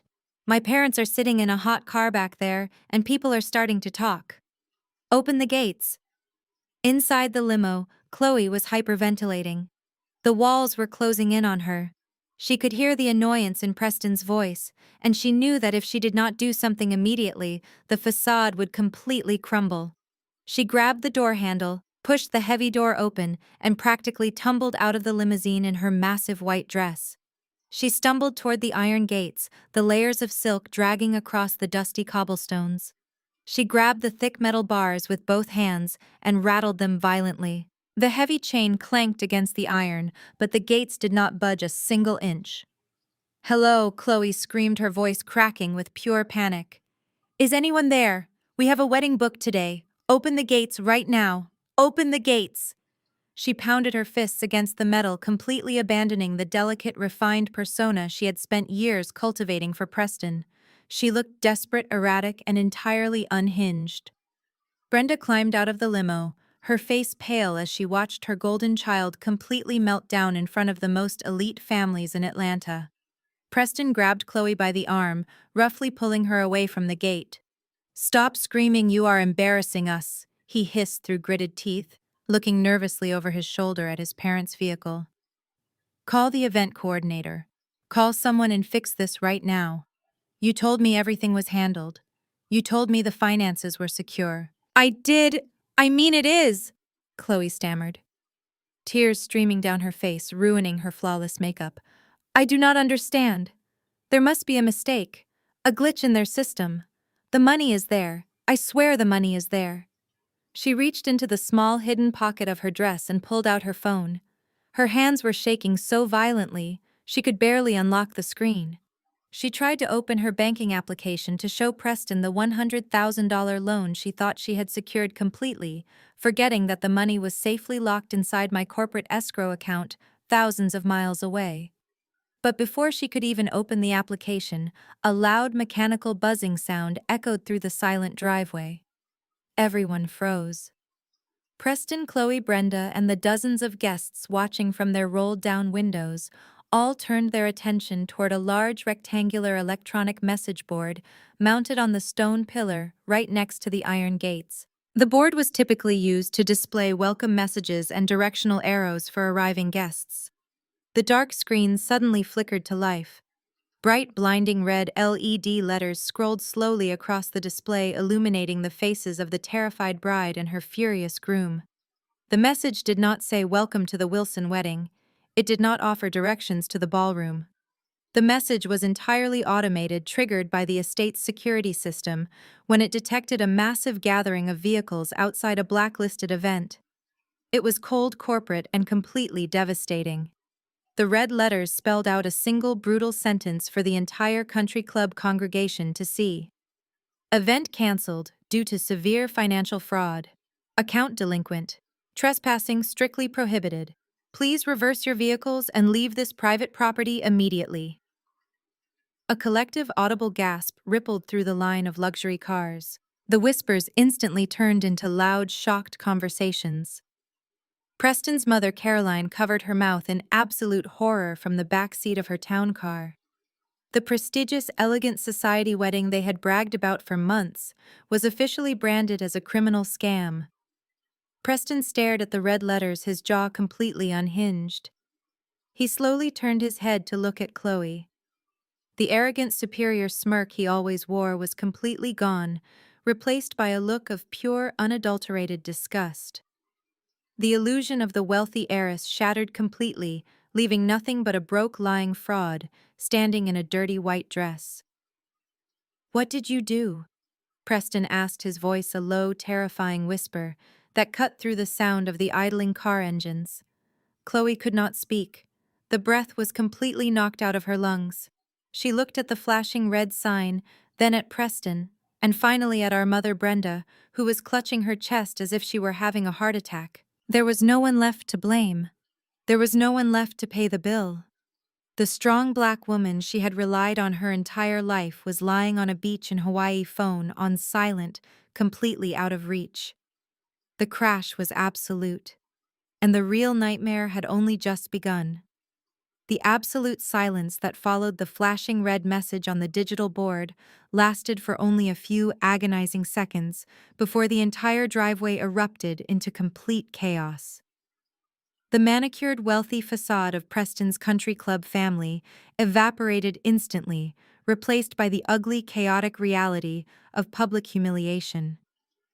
Car horns began to blare loudly as frustrated drivers in the back of the line realized they were trapped on a narrow private road and demanded that the vehicles in front of them start reversing. The sweltering Georgia heat beat down on the black asphalt, baking the luxury cars and fraying the nerves of every single person trapped inside them. Preston did not let go of Chloe. His fingers tightened around her wrist, his grip hard and unforgiving. He dragged her a few steps away from the white limousine, completely disregarding the expensive silk of her wedding gown as it scraped against the dirty ground. His face was a mask of pure, unadulterated rage. He was a man who had staked his entire fragile ego on marrying a wealthy heiress who could fund his arrogant lifestyle, and he had just been exposed as a fool in front of the very people he spent his life trying to impress. "Look at me," Preston snarled, his voice vibrating with a vicious intensity. "I am not going to ask you again, Chloe. Where is the money? Where is the massive trust fund you have been bragging about for the past 3 years? You looked me dead in the eye yesterday and told me you had $100,000 sitting in your checking account to cover the final expenses. Why is there a federal fraud warning flashing on that screen?" Chloe was sobbing hysterically, her chest heaving as she struggled to pull her arm away from his tight grip. The heavy professional makeup she had paid hundreds of dollars for was melting down her face in dark, ugly streaks. Her meticulously constructed reality was burning to the ground, and instead of taking accountability, her deeply ingrained instincts took over. She immediately lunged for the only scapegoat she had ever known. "It is Naomi!" Chloe screamed, her voice shrill and desperate, echoing over the sound of honking car horns. "I swear to you, Preston, it is my sister. She is a bitter, jealous sociopath. She hacked into my accounts. She canceled the venue out of pure spite because she cannot stand to see me happy. She stole my money. You have to believe me, Preston, she set me up because she wants to ruin my life." Preston stared at her, his blue eyes entirely devoid of the manufactured affection he had displayed just yesterday. He was arrogant, but he was not completely stupid. The pieces were rapidly falling into place. He remembered the text message Chloe had sent Naomi at the cookout. He remembered the smirk on Chloe's face. He remembered the way Naomi had simply smiled and walked away. And suddenly, he remembered the terrifying phone call his mother had received from Naomi, warning them that the financial well had completely dried up. "You do not have a trust fund, do you?" Preston asked, his voice dropping an octave completely, ignoring her frantic accusations about me. "Every single dollar you have spent, the clothes, the vacations, the deposit on this wedding, it was never your money, It was hers. "You are completely broke." "I am not broke," Chloe wailed, completely delusional, waving her free hand wildly in the air. "I took out a loan. I got $100,000 loan approved yesterday. I saw the screen. Preston. The money is mine. Naomi must have committed wire fraud to steal it from me. We need to call the police on her. We need to have her arrested." Preston let go of her wrist with a violent shove, his face contorted in absolute disgust.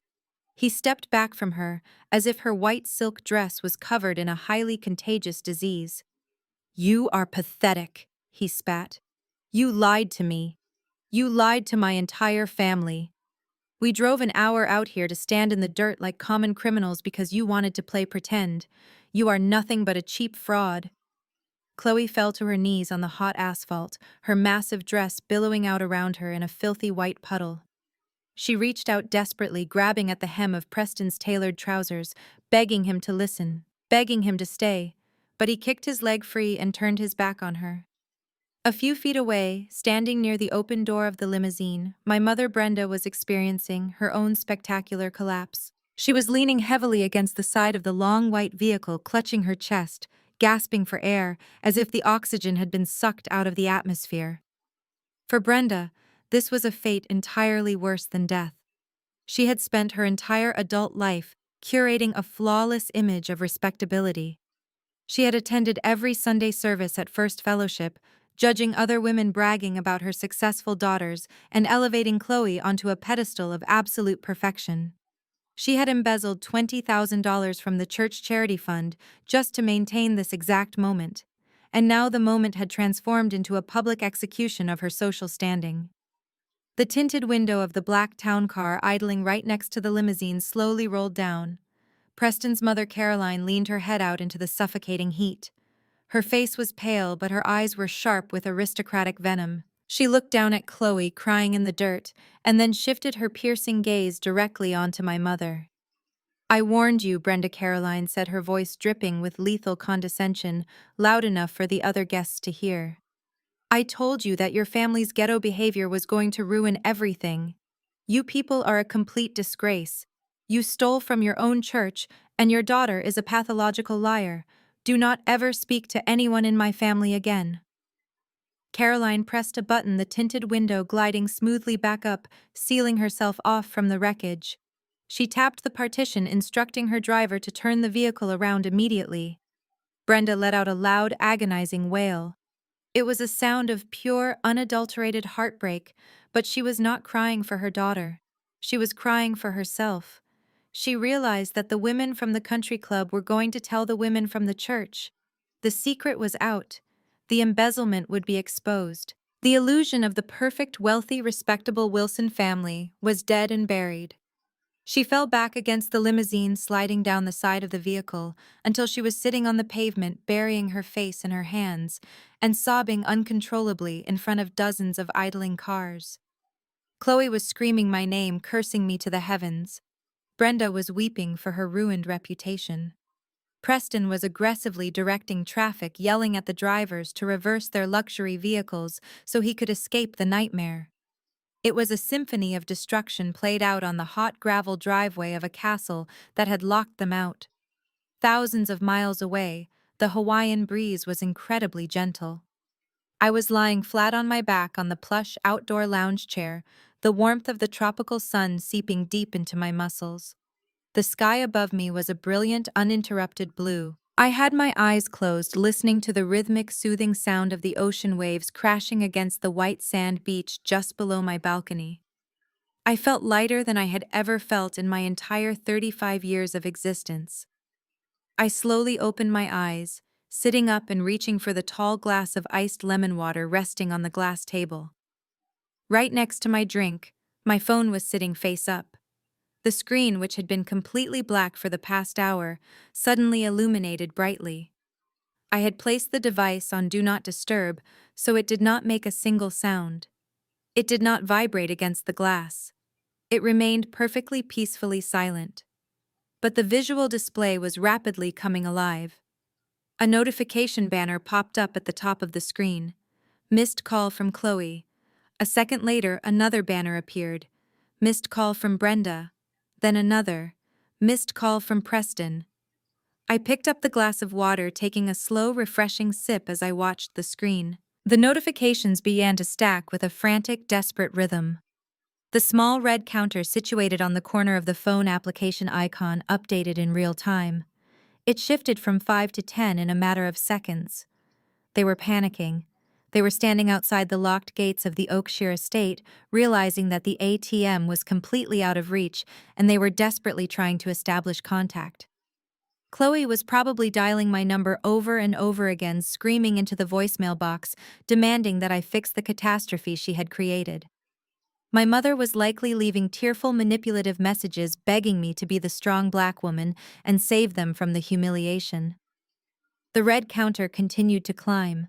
20, 35, 50. I leaned back against the cushions, holding the cold glass of water against my collarbone. The sheer volume of incoming calls was a testament to their absolute reliance on my existence. They hated me. They disrespected me. They uninvited me from their grand moments. But the very second the ground disappeared beneath their feet, I was the only person they called to catch them. The numbers ticked higher. 75, 90, 100. 100 missed calls from the people who had told me just days ago that they did not want me around. 100 desperate attempts to pull me back into the cycle of servitude and abuse. I watched the screen flash with a cold, calculated detachment. I did not feel a single ounce of pity. I did not feel the urge to swipe the screen and answer their pleas. Let the voicemail box fill up to maximum capacity. Let them stand in the hot sun and face the devastating consequences of their own arrogance. But as I watched the red notification bubble hit 110, my screen suddenly shifted. A new notification appeared, breaking the endless stream of calls from my family. It was an automated text message alert. The sender was not Chloe, Brenda, or Preston. The sender ID displayed a verified 5-digit short code belonging to the Financial Crimes Division of the Atlanta Police Department. The system I had carefully set up with my bank was finally executing its final lethal protocol. The true payoff was arriving, and it was entirely out of my hands. I watched the notification banner from the Atlanta Police Department fade from the top of my screen. The automated text was the final confirmation that my trap had fully snapped shut, but I was not quite ready to deal with the authorities just yet. I wanted to savor the appetizer before the main course. I wanted to hear exactly how the collapse sounded. The missed call counter finally rested at exactly 150. 150 desperate attempts to command the ATM to dispense cash. I reached over and connected my phone to the high-fidelity waterproof Bluetooth speaker sitting on the edge of the glass patio table. I opened my visual voicemail application. The screen populated with a long, dense list of audio files. I pressed play on the very first message, leaned back into my lounge chair, and let the symphony of destruction wash over me. The first batch of voicemails was recorded right around the time the white limousine pulled up to the locked iron gates. The audio was thick with background noise, the sound of idling car engines and Chloe's heavy, panicked breathing. "Naomi, pick up the phone right now!" Chloe screamed into the receiver. Her voice was not sad. It was furious, dripping with the same entitled arrogance she had displayed her entire life. "The gates at Oakshire are closed. They are not letting us in. I know you did this. I know you called them and messed with my reservation. Turn the cards back on and call the venue coordinator immediately. Preston's family is sitting in the heat and you are embarrassing me. Fix this right now or I swear I will never speak to you again." I took a sip of my iced lemon water, a slow smile spreading across my face. The threat of never speaking to me again was supposed to be a punishment. She had absolutely no idea it was the exact prize I had been fighting for. The next message automatically began to play. It was from our mother. Brenda was using her deep, authoritative church voice, the tone she used whenever she wanted to command obedience and project absolute control. "Naomi, this is your mother. This foolishness ends right this second. I do not care how jealous you are of your sister, you do not pull a stunt like this on her wedding day. The country club guests are getting restless. You are going to ruin our reputation. I command you to answer this phone call the bank and open those gates. Be the bigger person. You are a strong black woman, so stop acting like a petty child and do your duty to this family. I let out a soft laugh. Even as she stood in front of a locked gate surrounded by angry rich people, my mother was still trying to weaponize my identity. She still thought she could guilt me into submission. But as the voicemails progressed, the timeline shifted. The audio files time-stamped 10 minutes later painted a drastically different picture. This was the exact moment the red LED sign illuminated broadcasting Chloe's financial fraud to the entire congregation. The arrogance in the voicemails completely vanished, replaced by sheer, unadulterated panic. "Naomi, what did you do?" Chloe sobbed wildly on the fourth voicemail, the sound of car horns blaring loudly in the background. "There is a sign. It says financial fraud. Preston is screaming at me. His mother is looking at me like I am trash. You stole my loan. You took the $100,000 I applied for. That was my money. You are a thief. Pick up the phone." She was still delusional. She still believed she was the victim, entirely ignoring the fact that she had committed a federal felony by stealing my social security number. But her delusion was quickly shattered by the next voice on the speaker. The seventh voicemail was from Preston. He had clearly snatched the phone out of Chloe's hand. His pristine, aristocratic facade was completely gone. He sounded breathless, furious, and utterly unhinged. "Listen to me, you psychotic scammer." Preston snarled, his words laced with pure venom. "You and your pathetic lying sister set my family up. You dragged us out here to humiliate us. Chloe does not have a dime to her name. You are all a bunch of broke ghetto frauds playing dress-up. I am leaving her right here in the dirt. And if my family's name is dragged into any legal mess because of this fraud sign, I am calling my lawyers, and I will personally see to it that you are both destroyed." I closed my eyes, letting the tropical sun warm my face as his empty threats echoed through the speaker. He was going to call his lawyers. That was the ultimate defense mechanism of a broke white man pretending to have old money. He had no lawyers. His father was drowning in bankruptcy. He was projecting his own financial ruin onto me, completely unaware that I was the only actual millionaire in the equation. By the 20th voicemail, the situation on the ground in Atlanta had fully devolved into a tragic spectacle. Preston had abandoned her. The country club guests had driven away in disgust. The only people left in the dusty driveway were Chloe and Brenda. And the tone of their messages underwent a final pathetic transformation. They stopped commanding. They stopped threatening. They started begging. "He left me," Chloe whispered into the phone on the 45th voicemail. Her voice was completely hollow, stripped of every ounce of pride she had ever possessed. I could hear the wind blowing across the receiver. "Preston took the cars. He took the ring back. The limo driver kicked us out because the credit card declined. Mom is sitting on the ground crying. We are stranded on the side of the highway, Naomi. I have nothing. I have absolutely nothing. Please. I am sorry. I am so sorry for what I said. I am sorry for taking your money. Just please send an Uber. Please send someone to pick us up. I am scared." The strong, independent heiress who had mocked my street aesthetic was now sobbing on the shoulder of a rural highway in a dirty wedding dress, begging the ATM for a ride home. Then came Brenda's messages. My mother, the woman who had demanded I step aside so she could secure her place in high society, was completely broken. "Naomi, please pick up," Brenda cried on the 82nd voicemail. She was hyperventilating, her words tumbling over each other in a frantic rush. "Caroline insulted me. She called us a disgrace in front of everyone. The church is going to find out about the charity fund. Pastor Davis is going to ruin me. You have to come home. You are the only one who can fix this. I need you to hire a lawyer. I need you to pay the church back. Please, my beautiful girl, please help your mother. I have no one else." I listened to her desperate pleas with a heart completely made of stone. For decades, she had only called me her beautiful girl when she needed my wallet. She had sacrificed my mental health to build a pedestal for Chloe, and now that the pedestal had crumbled, she expected me to dig through the rubble and save her. I sat there in the Hawaiian sun and listened to every single one of the 150 voicemails. It took over an hour. It was an auditory documentary of their absolute destruction.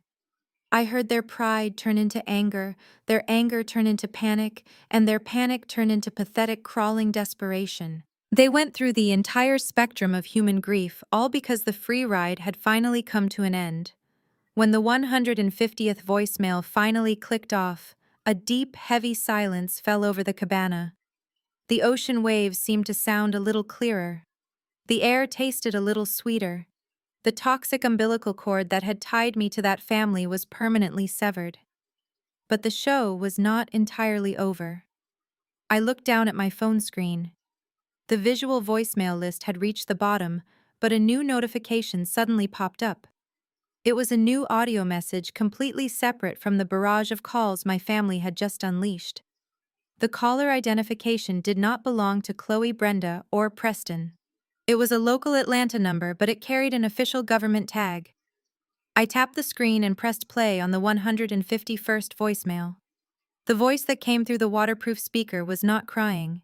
It was not screaming. It was deep calm, incredibly formal, and absolutely chilling. This is Detective Miller with the Financial Crimes Division of the Atlanta Police Department. The voice stated, the audio crisp and professional. We are contacting you regarding a fully executed felony wire fraud alert triggered by your primary financial institution.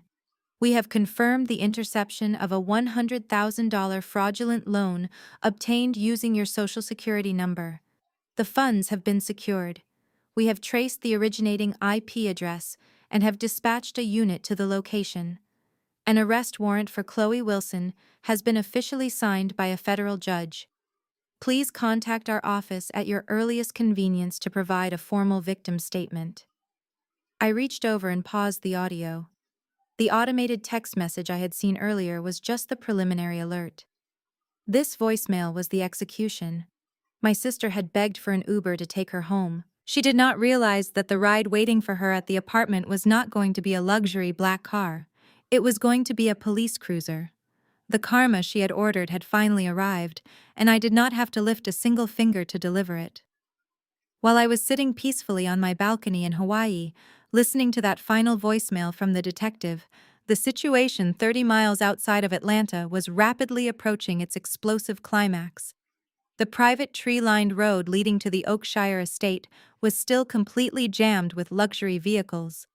Preston and his furious groomsmen were aggressively trying to direct traffic, forcing the long line of heavy SUVs and town cars to execute clumsy three-point turns on the narrow gravel driveway.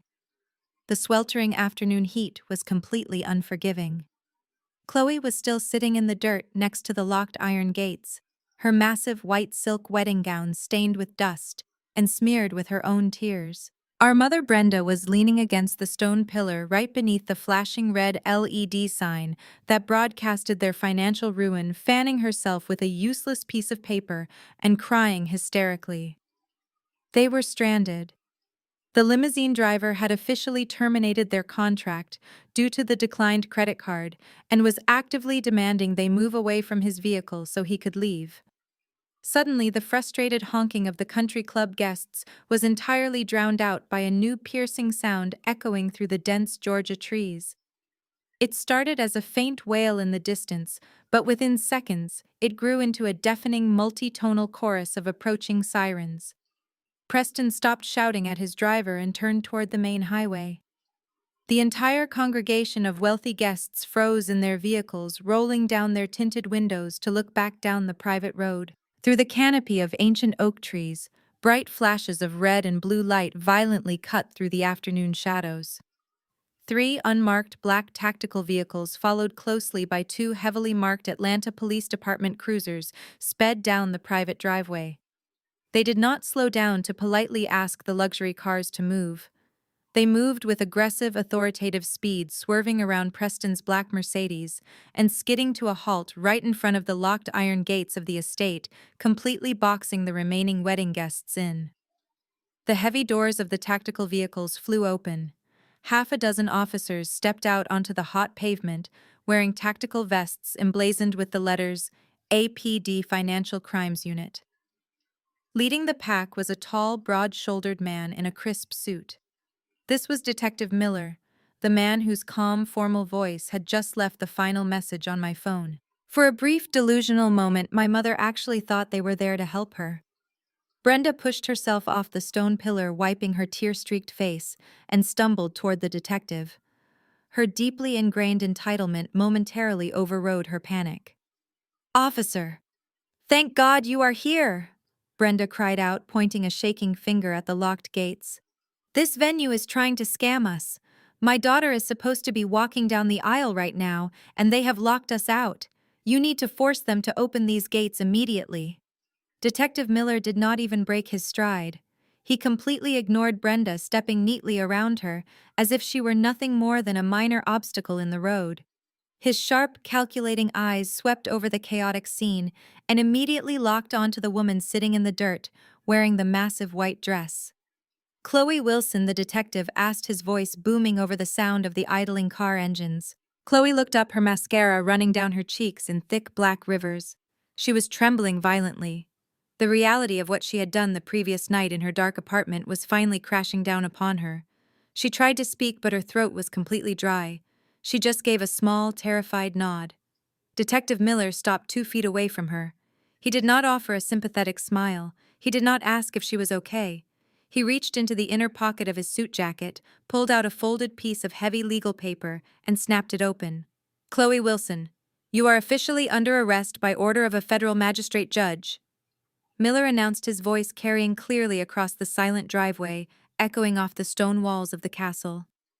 "You are being charged with 1 count of aggravated identity theft and 1 count of federal wire fraud." A collective gasp swept through the trapped cars. Preston's mother, who was sitting in the back of her town car just a few yards away, practically pressed her face against the glass window, her eyes wide with absolute horror. "No," Chloe whispered, scrambling backward in the dirt, her heavy dress tangling around her legs. "No, there is a mistake. I did not steal anything. It was a personal loan. I just applied for a personal loan." "You utilized a stolen Social Security number belonging to Naomi Wilson to fraudulently secure a disbursement of $100,000 from a high-yield lending institution." Miller continued reading the charges with cold clinical precision. "The financial institution flagged the biometric signature, and the funds have been intercepted and secured by the fraud division. Stand up, place your hands behind your back, and do not resist." 2 uniformed officers stepped forward, reaching down to grab Chloe by the arms. They hauled her to her feet without a shred of gentleness. "Mom," Chloe shrieked, thrashing against the officer's grasp. "Mom, do something. Call Pastor Davis. Call someone. Preston. Preston, help me." Brenda was completely paralyzed. The woman who always had an excuse, who always manipulated the narrative to protect her golden child, was completely out of options. She could not bully a federal task force. She clamped her hands over her mouth, backing away slowly as the officers forced Chloe's arms behind her back. The sharp metallic click of the steel handcuffs locking around Chloe's wrists sounded like a gunshot in the quiet afternoon air. Preston, who had been standing frozen near his SUV, suddenly sprang into action.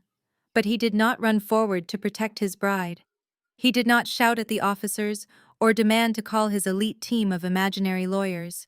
He marched straight up to Chloe as the officers were patting her down. His face was twisted into a mask of pure vicious hatred. The aristocratic facade he had maintained for years was completely obliterated by the revelation that he had tied himself to a broke federal criminal. "Preston, please," Chloe sobbed, looking at him with desperate, pleading eyes. "Tell them it is a mistake. We can fix this. You said we were a team. Tell them to let me go, you psychotic broke piece of trash." Preston spat, his voice trembling with rage. "You lied to me for 3 years. You let me believe you had a trust fund while you were literally stealing your sister's identity to pay for a party. You are a federal felon." He did not offer her a single word of comfort. He did not care that she was crying. He only cared about his own exposure and his own assets. Preston aggressively reached out and grabbed her left hand, which was currently pinned behind her back by the police officer. "Hey, step back," the officer warned, putting a hand on Preston's chest. "I just want what belongs to me," Preston snarled. Before Chloe could even register what was happening, Preston dug his fingers into her skin and violently yanked the engagement ring right off her finger. The metal scraped harshly against her knuckle, leaving a bright red mark, but Preston did not care. He held the ring up in the sunlight, looking at it with absolute disgust. "Did you really think I was going to let the police impound this?" Preston sneered, looking down at her. "I have not even finished making the monthly payments on this cheap piece of cubic zirconia. I am returning it tomorrow. Have a nice life in federal prison, Chloe." He turned his back on her, clutching the cheap financed ring tightly in his fist. He walked swiftly back to his Mercedes, completely ignoring Brenda, who was sobbing uncontrollably near the stone pillar. He climbed into the passenger seat, slammed the heavy door shut, and ordered his best man to drive. The black SUV aggressively maneuvered around the edge of the police cruisers, the tires kicking up a massive cloud of thick dust directly into Brenda's face as they fled the scene, leaving his blushing bride in handcuffs. Chloe let out a sound that was barely human. It was a guttural wail of total absolute defeat. Her perfect groom had abandoned her. Her wealthy in-laws had driven away in disgust. Her grand societal debut was a crime scene. The officers did not give her time to mourn the loss. They placed a heavy hand on the top of her head, guiding her forcefully into the back of the marked police cruiser. The heavy doors slammed shut, completely silencing her screams. Within minutes, the tactical vehicles and the police cruisers turned around. Their sirens wailed once more as they drove away from the Oakshire estate, taking the golden child back to the city to face a federal judge. The dust slowly settled on the private driveway. The long line of country club guests had successfully turned their cars around, speeding back toward the highway to distance themselves from the radioactive scandal as quickly as possible. The white limousine driver had finally given up on collecting his payment and drove away empty. Brenda was left entirely alone. The woman who had prioritized appearances over her own daughter's dignity was standing in the middle of a deserted gravel road, miles away from the city, with no car, no money, and no wealthy friends to call. She looked up at the massive iron gates of the castle. The red LED sign was still flashing its brutal message into the late afternoon shadows. Event cancelled. Trespassing strictly prohibited. Thousands of miles away, I sat on my balcony in Hawaii, watching the sun begin its slow descent toward the ocean horizon. I picked up my phone, deleted the 150 voicemails from my blocked list, and placed the device back on the table. The air was warm. The coffee was perfect, and for the first time in my life, the future belonged entirely to me. Exactly 1 week later, I boarded a direct flight from Hawaii and returned to Atlanta. My skin was deeply tanned, my spirit was entirely rested, and my mind was incredibly clear. I walked through the heavy glass doors of the Atlanta Police Department's Financial Crimes Division wearing a sharply tailored black designer power suit. The sharp rhythmic clicking of my heels against the cold tile floor echoed through the sterile lobby, announcing my arrival. The scene waiting for me in the waiting room was absolutely pathetic. My mother, Brenda, the woman who had spent her entire life walking proudly through the aisles of First Fellowship Church, wearing expensive pearl necklaces and looking down on everyone else, was completely unrecognizable. She looked like a shattered hollow shell. Her hair was unkempt. Her clothes were wrinkled and mismatched. The moment she saw me step through the glass doors, she lunged toward me like a cornered, desperate animal. "Naomi," she wailed loudly, tears streaming down her distorted face. She collapsed right at my feet, her trembling hands reaching out to grab the fabric of my tailored trousers. "You have to save your sister. She is locked in a holding cell back there. They are refusing to grant her bail. They are saying these are federal charges. Please, you have to tell the detectives that it was just a misunderstanding. You have to drop the charges." I am begging you, Naomi. To prove the absolute depths of her desperation, my mother raised her hand and slapped herself across the face, the sharp sound echoing through the quiet police lobby. I was wrong, she sobbed, looking up at me with wild, terrified eyes. I was so wrong for how I treated you. I was wrong to push you away at the cookout. I will get on my knees and apologize to you every single day for the rest of my life, but please, you have to withdraw the complaint.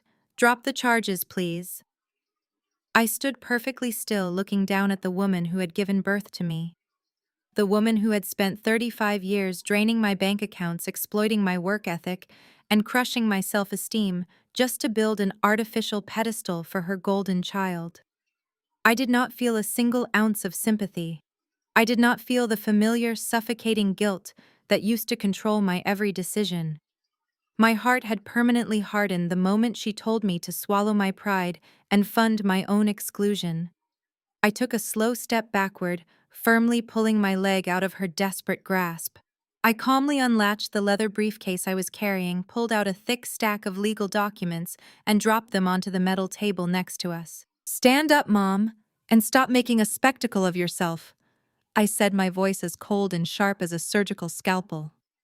"I cannot drop the charges. I never even called the police to press them in the first place." Brenda froze, still kneeling on the floor, her tear-filled eyes staring up at me in absolute confusion. "What are you talking about?" she whispered. "The security infrastructure of my corporate banking network automatically detected my stolen social security number," I explained methodically, leaving absolutely no room for negotiation. "The system automatically flagged the application and reported the wire fraud directly to the federal authorities. Chloe committed aggravated identity theft and massive financial fraud against a federally insured institution. The United States government is prosecuting her mom, not me. I have absolutely zero power to stop a federal indictment." My mother stared at me, her eyes widening as the sheer, terrifying magnitude of the situation finally penetrated her delusion. "No," she gasped, shaking her head frantically. "No, that cannot be right. You are a senior financial consultant. You have money. You have power. You can hire the best defense attorneys in the country. You cannot just let your sister go to federal prison." "Mom." I smiled, but the expression was entirely devoid of warmth. "You have spent your entire life trying to ensure that Chloe never had to lift a finger. You always wanted her to live a life where all of her meals were prepared for her, where her housing was fully covered, and where she never had to worry about paying a single bill. Well, congratulations, you finally got exactly what you wanted. The federal government is going to house her, feed her, and clothe her for the next 5 to 10 years completely free of charge. You should be thrilled for her." She covered her face with her hands, letting out a gut-wrenching sob. She was mourning the loss of her most prized possession. But my work here was only half finished. The destruction of Chloe's fairy tale was just the beginning. It was time to rip away the final putrid layer of the Wilson family facade. "You have cried enough for Chloe today," I said evenly, forcing her to look up at me. "It is time you start crying for yourself." I reached into the stack of documents on the metal table and slid a legally stamped court order right in front of her. "Do you remember that financial guarantor form Preston asked you to sign 6 months ago?" I asked, watching her face closely. "He told you it was just a routine commercial credit check for his new business venture. And you signed it without reading a single page because you were so blindly obsessed with his prestigious white old money aesthetic." Brenda's face turned the color of ash. "What do you mean?" she stammered, her voice shaking uncontrollably. "Preston said his family's wealth managers were going to handle everything. Preston filed for total bankruptcy 3 years ago. I delivered the final devastating blow.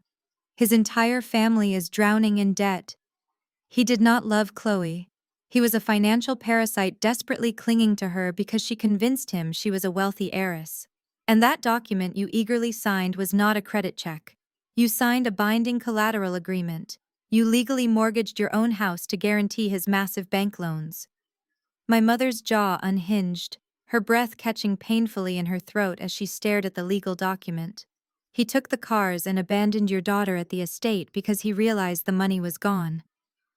I continued, my tone completely relentless. He used your house to leverage his escape. The bank officially foreclosed on your property yesterday morning because you defaulted on his payments. Your precious golden child is going to a federal penitentiary. The wealthy white son-in-law you practically worshipped just stole your house. And to top it all off, Pastor Davis called the authorities regarding the $20,000 you embezzled from the First Fellowship Charity Fund. Brenda completely collapsed. She slumped against the cold tile floor, clutching her chest, as if she were experiencing a massive heart attack. The artificial status-obsessed world she had sacrificed my mental health to build was entirely vaporized. She had no house, she had no reputation, she had no wealthy in-laws, and she had no golden child to parade around the community. Her precious respectability was dead and buried. She had absolutely nothing left. She slowly lifted her head, her cloudy eyes completely devoid of the fierce arrogance she had carried for decades. She looked at me, her eldest daughter, the street aesthetic ATM she had treated like garbage. She reached out a trembling hand, her voice barely a whisper. "Naomi," she rasped, tears dripping off her chin. "I am so sorry. I am so deeply sorry for everything. I have nowhere to go. I have no money. I have no home. Please let me come stay with you. You are brilliant, Naomi. You can buy the house back from the bank, right? You can fix this. I promise I will make it up to you. You are the only family I have left." I looked down at her shaking, outstretched hand. I took a long, deliberate step backward, establishing an absolute permanent boundary. "I already bought the house back," I said calmly. A tiny, desperate spark of hope ignited in her eyes. "You did?" she gasped. "Oh, thank God. I knew you would not abandon your mother." "I purchased the foreclosed property directly from the bank using my corporate holding company," I clarified, instantly extinguishing that tiny spark. "And first thing this morning, I signed the closing documents to sell that exact property to a commercial real estate developer. They are bringing in the bulldozers next week to tear it down and build luxury condominiums. You do not have a home to return to, Mom, and I am officially retiring from my position as your personal bank." I turned my back on her, snapping my leather briefcase shut. "Goodbye, Brenda. I truly hope you find the peace you deserve." I walked straight toward the exit of the police station, never once looking back over my shoulder.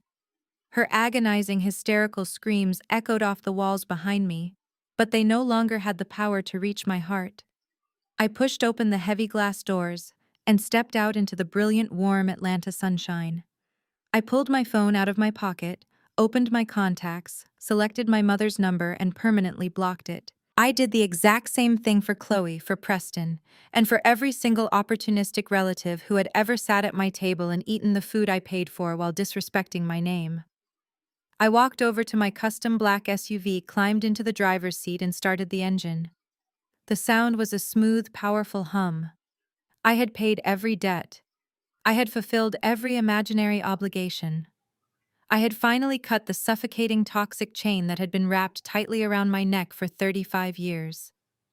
As I put the car in drive and pulled out into the city traffic, I left the darkness, the manipulation, and the fake family completely in my rearview mirror.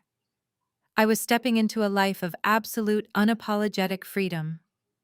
If you are watching this video and you find yourself constantly drained by toxic family members who only value you for what you can provide, listen to me very carefully. Do not ever set yourself on fire just to keep people warm when they treat you like disposable firewood. Sometimes the most powerful thing you can do is simply pack your bags, walk away, and let them face the brutal consequences of their own actions. Let me know in the comments below if you have ever had to walk away from a toxic family dynamic to save your own peace. Please hit the like button, subscribe to the channel, and share this story with anyone who needs the courage to finally stand up, cut the cord, and take their life back. Thank you for listening, and remember, your peace is your ultimate power.